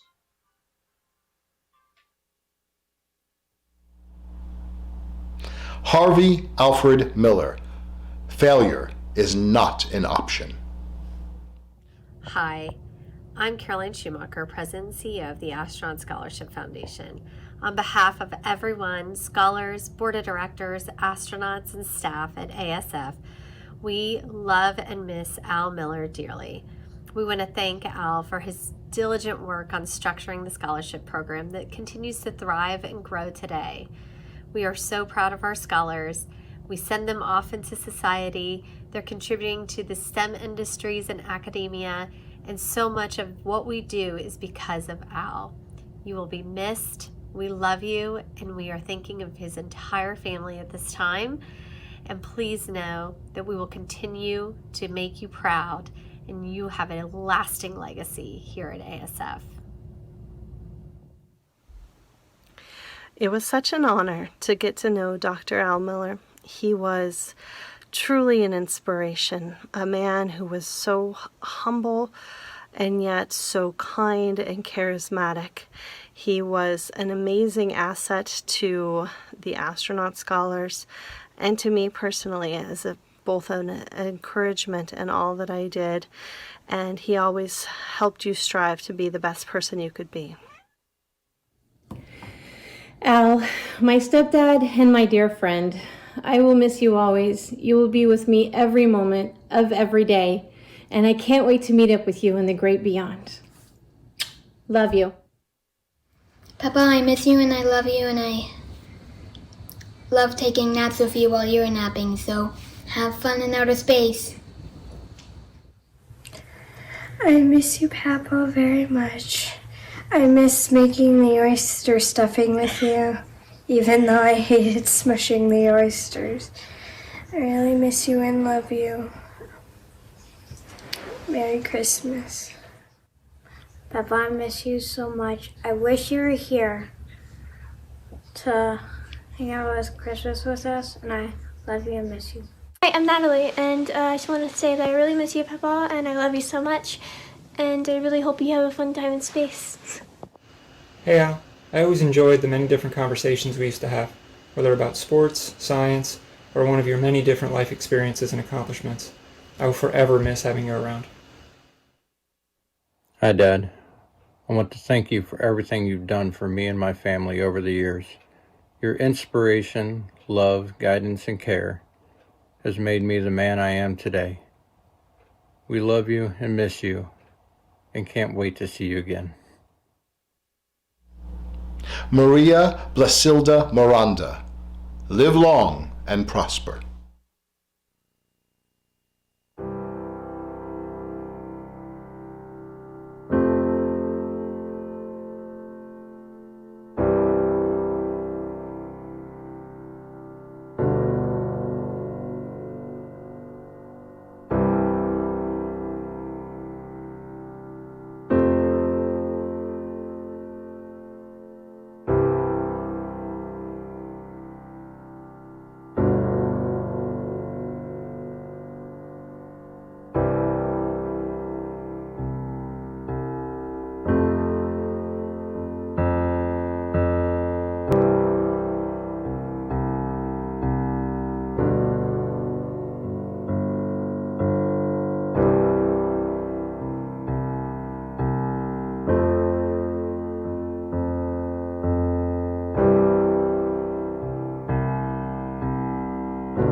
Sherwood Modestino.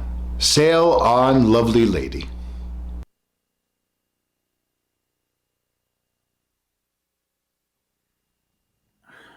Good afternoon.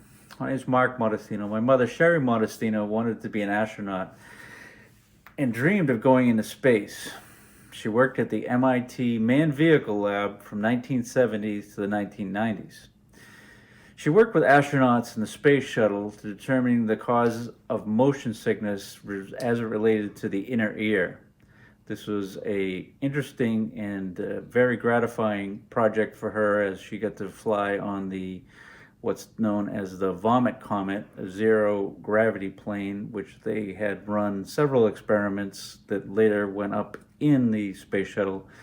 And she, for many years, my father, and other family members would watch the space shuttle launches from Cocoa Beach at the Kennedy Space Center. This is a very fitting tribute to her last wishes to go into space. And thank you very much. Robert J. Moyer, Jr. To Infinity and Beyond.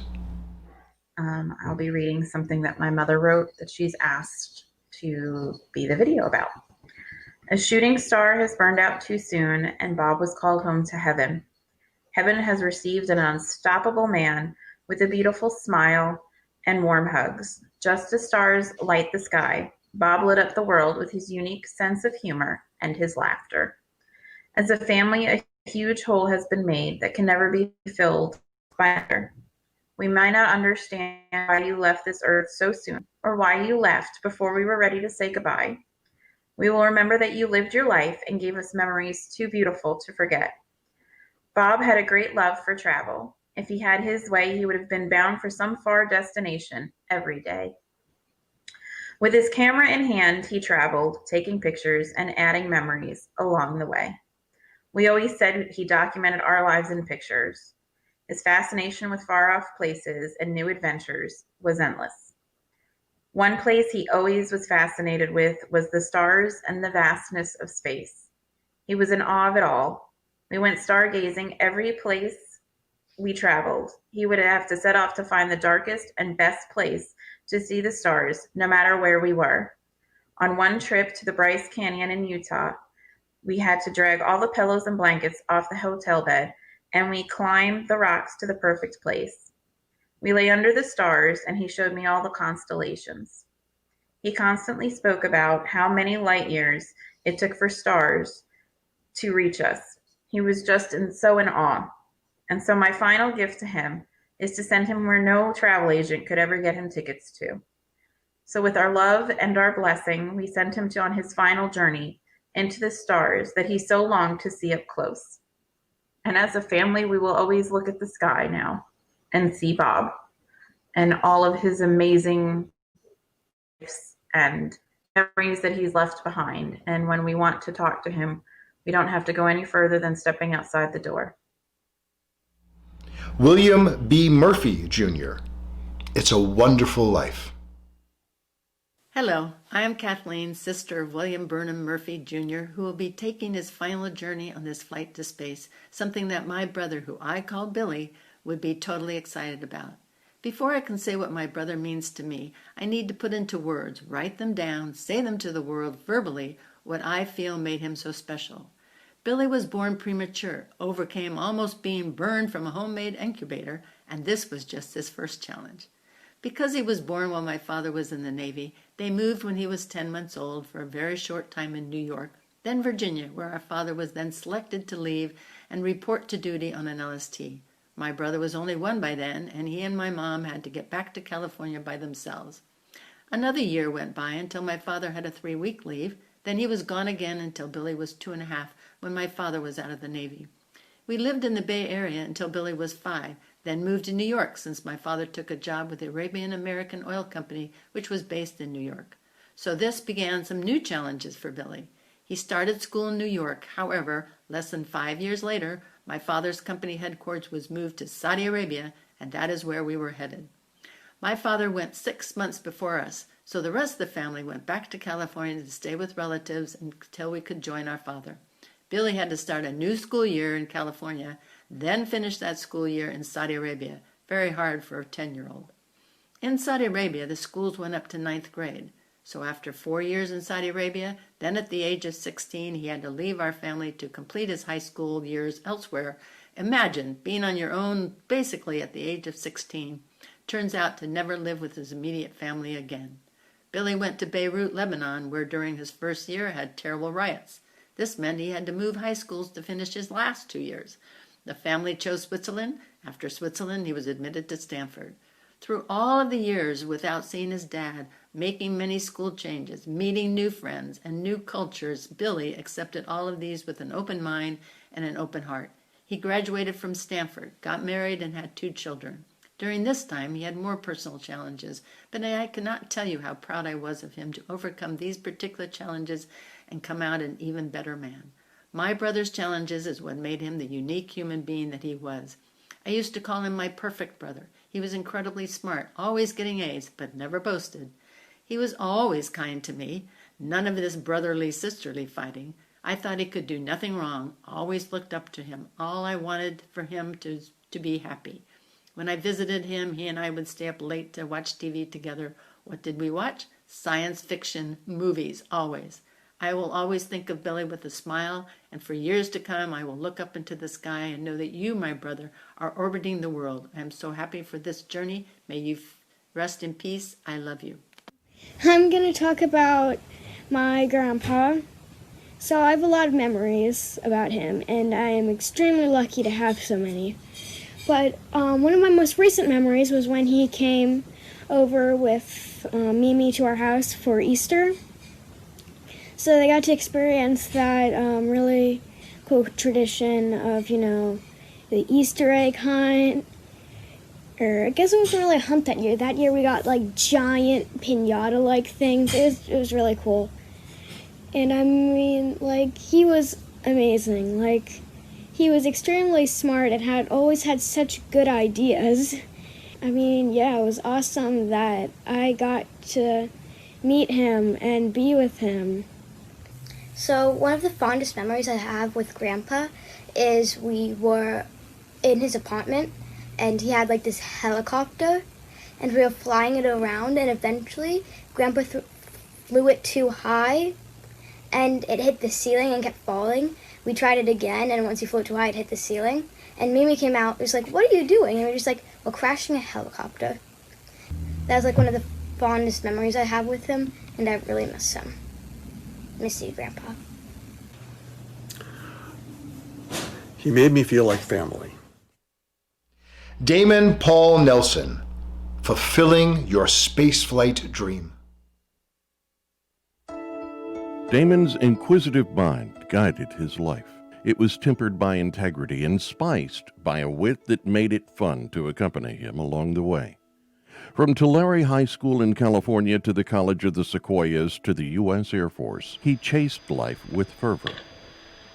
Damon was especially proud to become an Eagle Scout. I remember 30 years ago when he snagged a photo of the space shuttle that was hung over my office desk. That picture still hangs in their home today. That photo may have been the spark that ignited his fascination in astronomy. He loved his job as an Air Force tanker boom operator and the people he served with. He proved that when he left the Air Force and married his crew member, Dana, the love of his life. His Air Medal and other decorations were proof he did his job well. Degrees in political science and international relations came in handy when Damon joined the staff of British Parliament member Malcolm Moss while Dana was stationed in England. There, Damon tasted politics and liked it. His political thirst took him to Capitol Hill, where he relished his jobs operating behind the scenes. Politico magazine put him on their list of power players inside the Beltway. Damon's passion to help others was evident too, helping interns find jobs in D.C.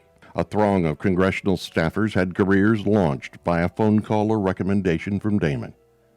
He worked his way up to become staff director of the House Intelligence Committee. His work there still pops up in ongoing investigations. It's the largest living thing on Earth. Damon loved watching the stars, studying the galaxies, and said no matter the cost, he wanted to be one of the first civilians to make a commercial trip into space. But his work here on Earth did not go unnoticed. He was posthumously awarded the second highest medal given to those in the U.S. intelligence community. Congress named the 2019 intelligence authorization bills after him. The House Intelligence Committee meeting room in the Capitol building was given his name. He would be especially proud that a scholarship fund was created in his honor to help graduates of his high school attend his alma mater. Damon's adventures took him all over the world. He and Dana planned to visit every continent and almost did it. Whether in Australia or at home, they visited observatories and planetariums to look at the heavens. Damon beamed when Dana smiled as she did enjoying his birthday present, a chance to drive a race car on the track at Talladega. He scuba dived, looking at the beautiful underwater world, but his lust to expand his knowledge about things like space rovers and interplanetary exploration was never satisfied. So Damon is likely grinning now as he travels to the place that fascinated him. Well, Damon, you're going to space. That's right. You're being put on a rocket ship sent thousands of miles above the Earth's surface into orbit. I can't think of a better or more fitting tribute to someone who's had a lifelong interest in space as you have. Frankly, I wish you weren't going. That means you'd be here with us. It means we could have a drink together or share a dumb joke or even talk politics. But that said, I want to let you know that we did look at other interests to see if there was a better tribute for you. For instance, there was the early 90s mini truck phase. tricked out lowered truck. You brought the competitions. You did pretty well. As your older brother, it was my job to support your interests, even if I didn't understand them. But I think we can all agree that that phase passing was a good thing. Then there was your lifelong passion for Taco Bell. I gotta tell you, I have it too. You know, I remember in 1997, I went over to visit you in the UK, and I brought a bean burrito without onions and a Mexi Melt with no pico sauce that you happily ate at 7:30 in the morning in the Heathrow Airport in London. But again, that isn't a fitting tribute because there are no Taco Bells in space. Then there was your service to our country. 5 years in the military, more than 20 years serving Congress. Again, that's a tribute that will stand forever, and there are many lives that you've touched with that service. So again, nothing we can do about that tribute. So in the end, space was it. I can tell you that every day you've been gone, we miss you terribly, and that'll never go away. But what I am comforted to know is that you'll be above us. And, you know, as any brothers would say, thousands of miles apart sometimes is not a bad thing, but it does help me remember every day that we had. So I'm grateful to be able to video this for you, and I know someday we'll see each other again. So Godspeed, and I love you, David.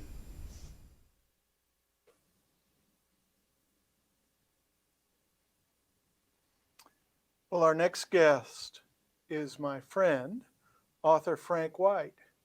Frank spent a career seeking to understand and explain to the rest of us a term he first coined in his groundbreaking book, The Overview Effect.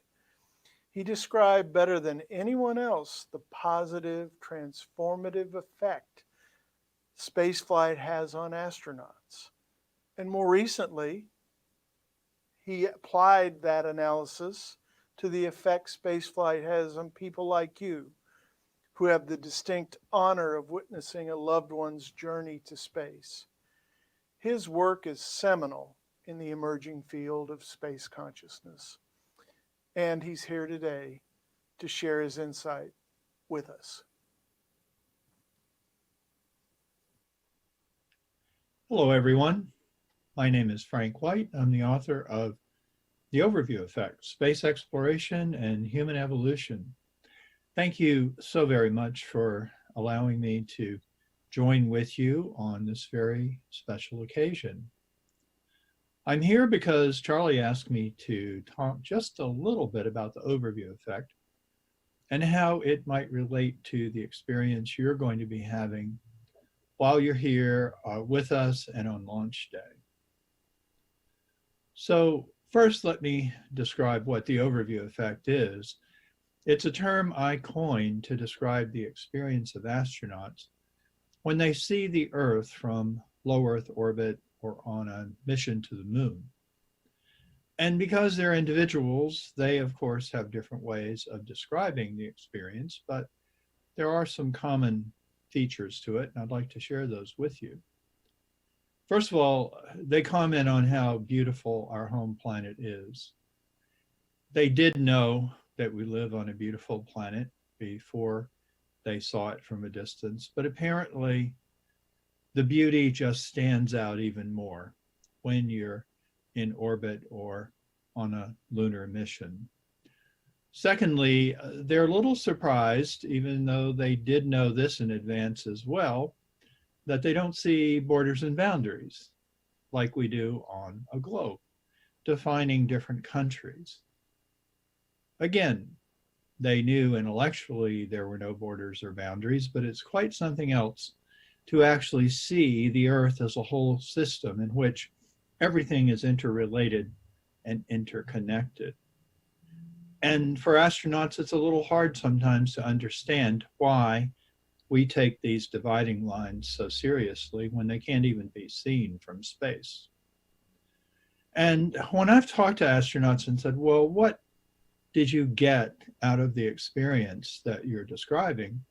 very often they'll say something like, I really came to understand that we're all in this together. We may have our differences. We may have divisions here on the surface, but ultimately we're all human. And that unites us more than it divides us. Now you may be asking, how does that relate to a Celestis flight? And the answer is that I was talking with David Livingston, who is the producer and founder of the Space Show, and he's also a Celestis customer. And he said, you know, I have had an experience when I've gone to a Celestis launch that reminds me of the overview effect. You have people from all over the world coming together. They're all really different, and yet they find they have a common bond as they memorialize someone who was important in their lives by participating in this launch. They overcome those differences and they feel a sense of unity. And so I talked some more with David. I interviewed some others who'd had this experience, and I concluded, yes, it's not like the overview effect in that families, friends actually go into orbit and see the Earth from a distance, but some of the feelings are similar. That feeling of overcoming differences and finding a common unity in this particular experience of a launch.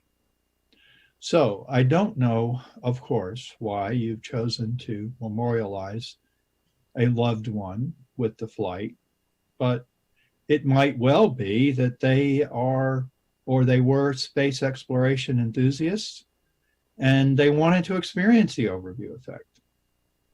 Or they may simply have been a person with a zest for life and adventure, and you felt this would be an appropriate way to memorialize them and remember them. Whatever the reason, I do hope you'll have some of that feeling that David Livingston described to me, that feeling of oneness and unity, the feeling we're all human, and we have a lot of the same needs and desires as we circle the sun on spaceship Earth.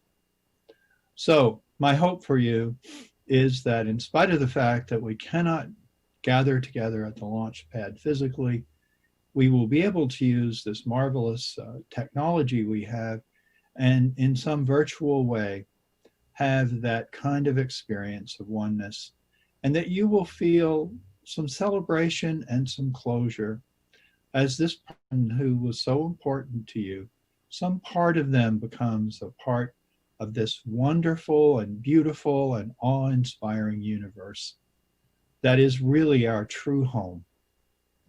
Once again, thank you for having me here today, and I am looking forward to the launch myself, and hope to be there with you in the near future. Thanks again. All right, very good. I like to pay a personal attention, grateful thanks to a lot of our family members who have passengers on board from out of the country. People from England, people from Australia, people from Japan. They're on board as well as your loved ones also. Okay, we're getting close, guys, but this is looking excellent. We have some incredible guests that we've already heard from, some fantastic music, and just the clips alone that you guys put together is fantastic, unbelievable. All right, so for our next group, as with all of our tributes, they've been featured through the eyes and ears of family and friends who remember them well. So please allow us to show you some more. This is our next group. Christian Burned Nowicki. Enjoy your dream. Have fun. Chris was a man of broad interests, ranging from fishing, to music, to martial arts, to technology, to traveling, to scuba diving, and to flying. He always said he wanted to take me in a helicopter. Unfortunately, we never got a chance. He also had a great fascination with antiques. For example, his 1920s Model A that he was so excited to get. It was like a kid opening presents on Christmas. As my mom liked to put it, she had 4 kids, not 3. He has so many interests, it was like there's nothing he's not interested in. He was a geek, as he liked to call himself. He was also a voracious reader, with a particular interest in sci-fi and speculative fiction. He was always curious and loved to explore ideas and places. He often got excited over the idea of surviving in space or colonizing other worlds. In the summer of 2019, he took the kids on a 6-hour drive with hardly any stops to Alabama to attend space camp. It was obvious he was more excited than the kids. In recent years, he even applied to NASA's civilian astronaut program. Naturally, when we heard about this option for him to touch space, everyone immediately said, yes, that's it, that's Chris. He will have a blast. So Chris, wherever you may be right now, as much as we love and miss you, we hope you enjoy this trip to fulfilling your dream.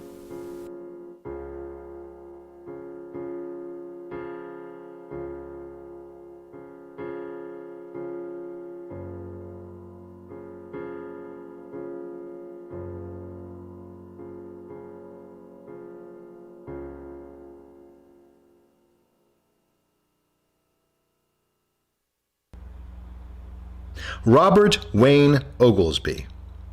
Bob probably started planning his flying career path in the womb.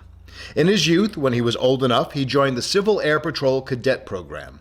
His plan worked, and he spent 5 years in the Navy and was able to fly off aircraft carriers. Bob's ultimate goal had always been to be a commercial airline pilot, so he was hired by United Airlines in 1966 and flew for them for 34 years. He started in the DC-8, followed by the 727, 737, and finishing on the 747 flying out of San Francisco to Sydney, Tokyo, Singapore, Auckland, Seoul, and was the captain on the inaugural nonstop flight from Beijing to San Francisco. Bob met his wife Sandy at the Layover Hotel rooftop pool in Honolulu. Sandy was a flight attendant who also flew out of Los Angeles. I'm thrilled that he will be on Elon Musk's SpaceX, as he was a great fan of all that he accomplished, especially Tesla. He purchased a silver Tesla S car, and it was his pride and joy. His chest puffed up and his dimples twitched every time he drove it. Celestis SpaceX is a perfect way to go. Joseph A. Ostrowski, love you to infinity and beyond. I'm Carrie, and my husband and love of my life, Joseph Anthony Ostrowski, died by suicide after a long, brave battle with physical and mental pain. Joe was the greatest love and the greatest loss of my life.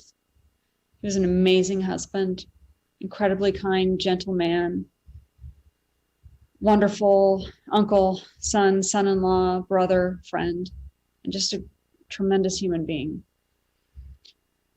I am heartbroken, but I'm also honored to carry out his wish that his ashes be shot into space in a rocket. And he told me just that in those words as we were driving home from the Grand Canyon many years ago when we were much younger. And we were just having a good time and talking about life and death and where we'd want our ashes sprinkled when we died. And we chose a couple of different locations where we could be together. And then Joe told me he wanted to be shot into space in a rocket. And it was just so random and out of the blue. And as I recall, I laughed and I said, good luck with that. And I told him that I would if I could, but I did not think it was possible or that it would be possible in our lifetimes. And I don't really think he did either.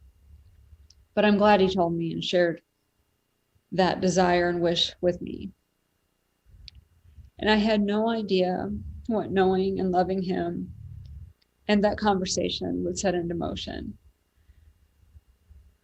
But here I am on the countdown of days until the rocket launch and fulfilling his wish.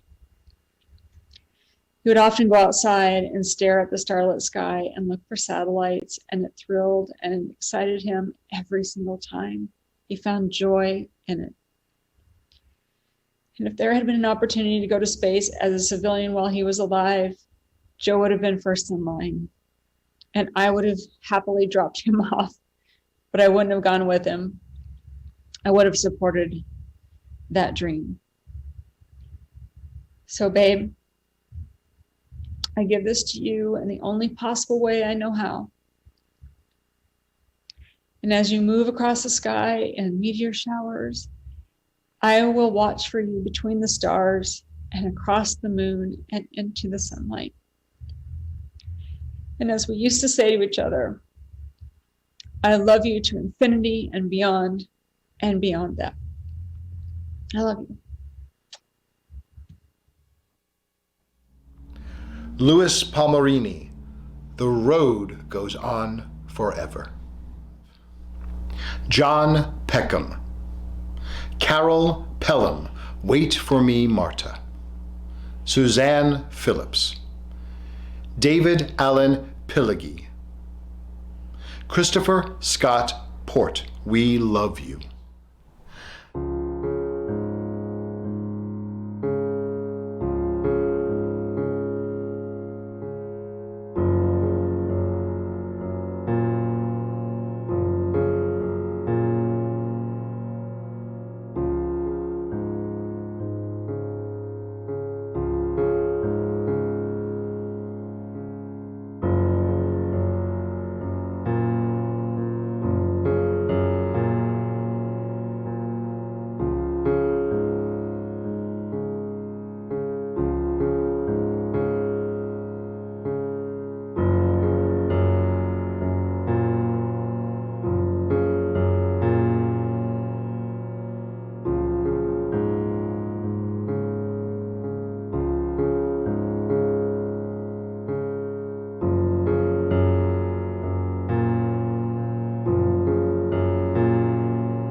Thomas N. Prinster, Your Final Flight, My Love.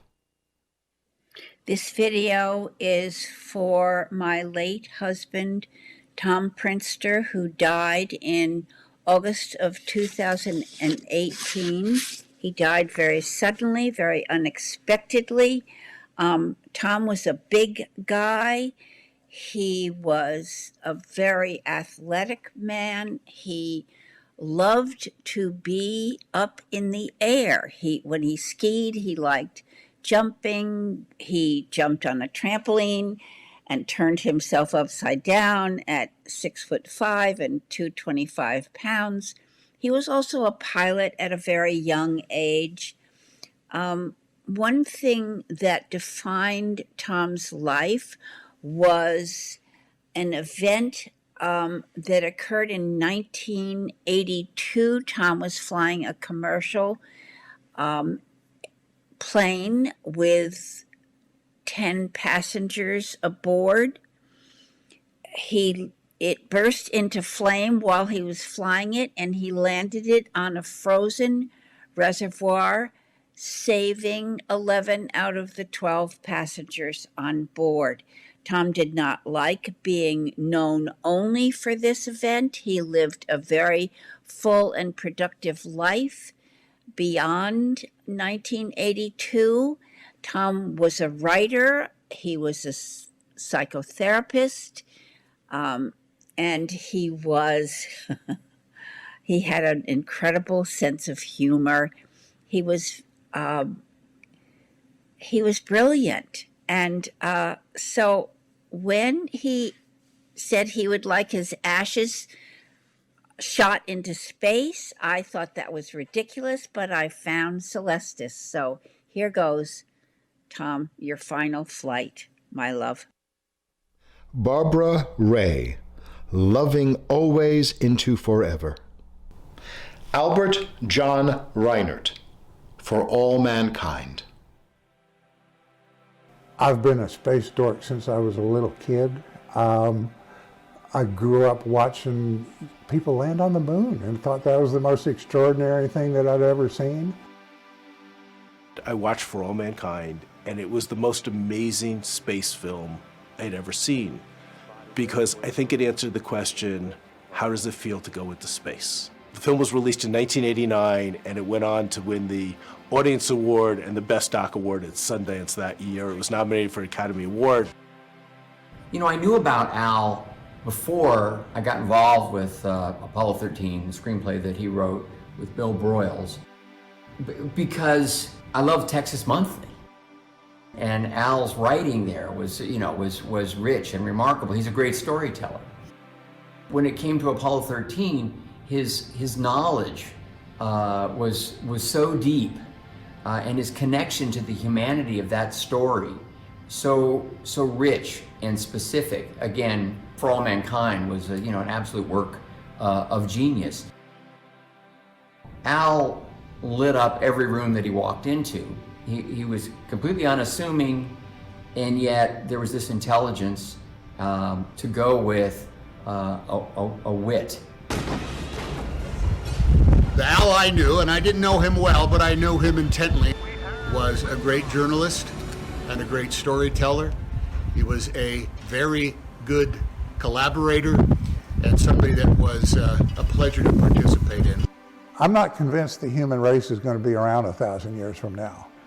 But if it is, hopefully the human race will have really joined the universe, gone out and explored the solar system, done it as one species, one race, and they will look back at the space station at the beginning of that. I mean, that's when they all began to come together to do this exploration together, because it's the only way it's ever going to happen. I hope that by becoming part of the universe, by realizing what our place is in the universe and learning about what our place is in the universe, we will become wiser, because we really need to become wiser. I mean, we're pretty smart, but we're not very wise. And understanding where we fit in the big picture is going to help us get there.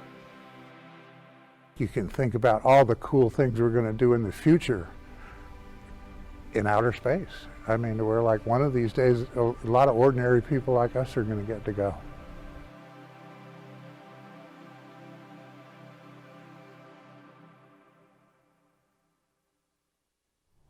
Jimmy Dale Reynolds, To boldly go as one, Jim, your voyage continues.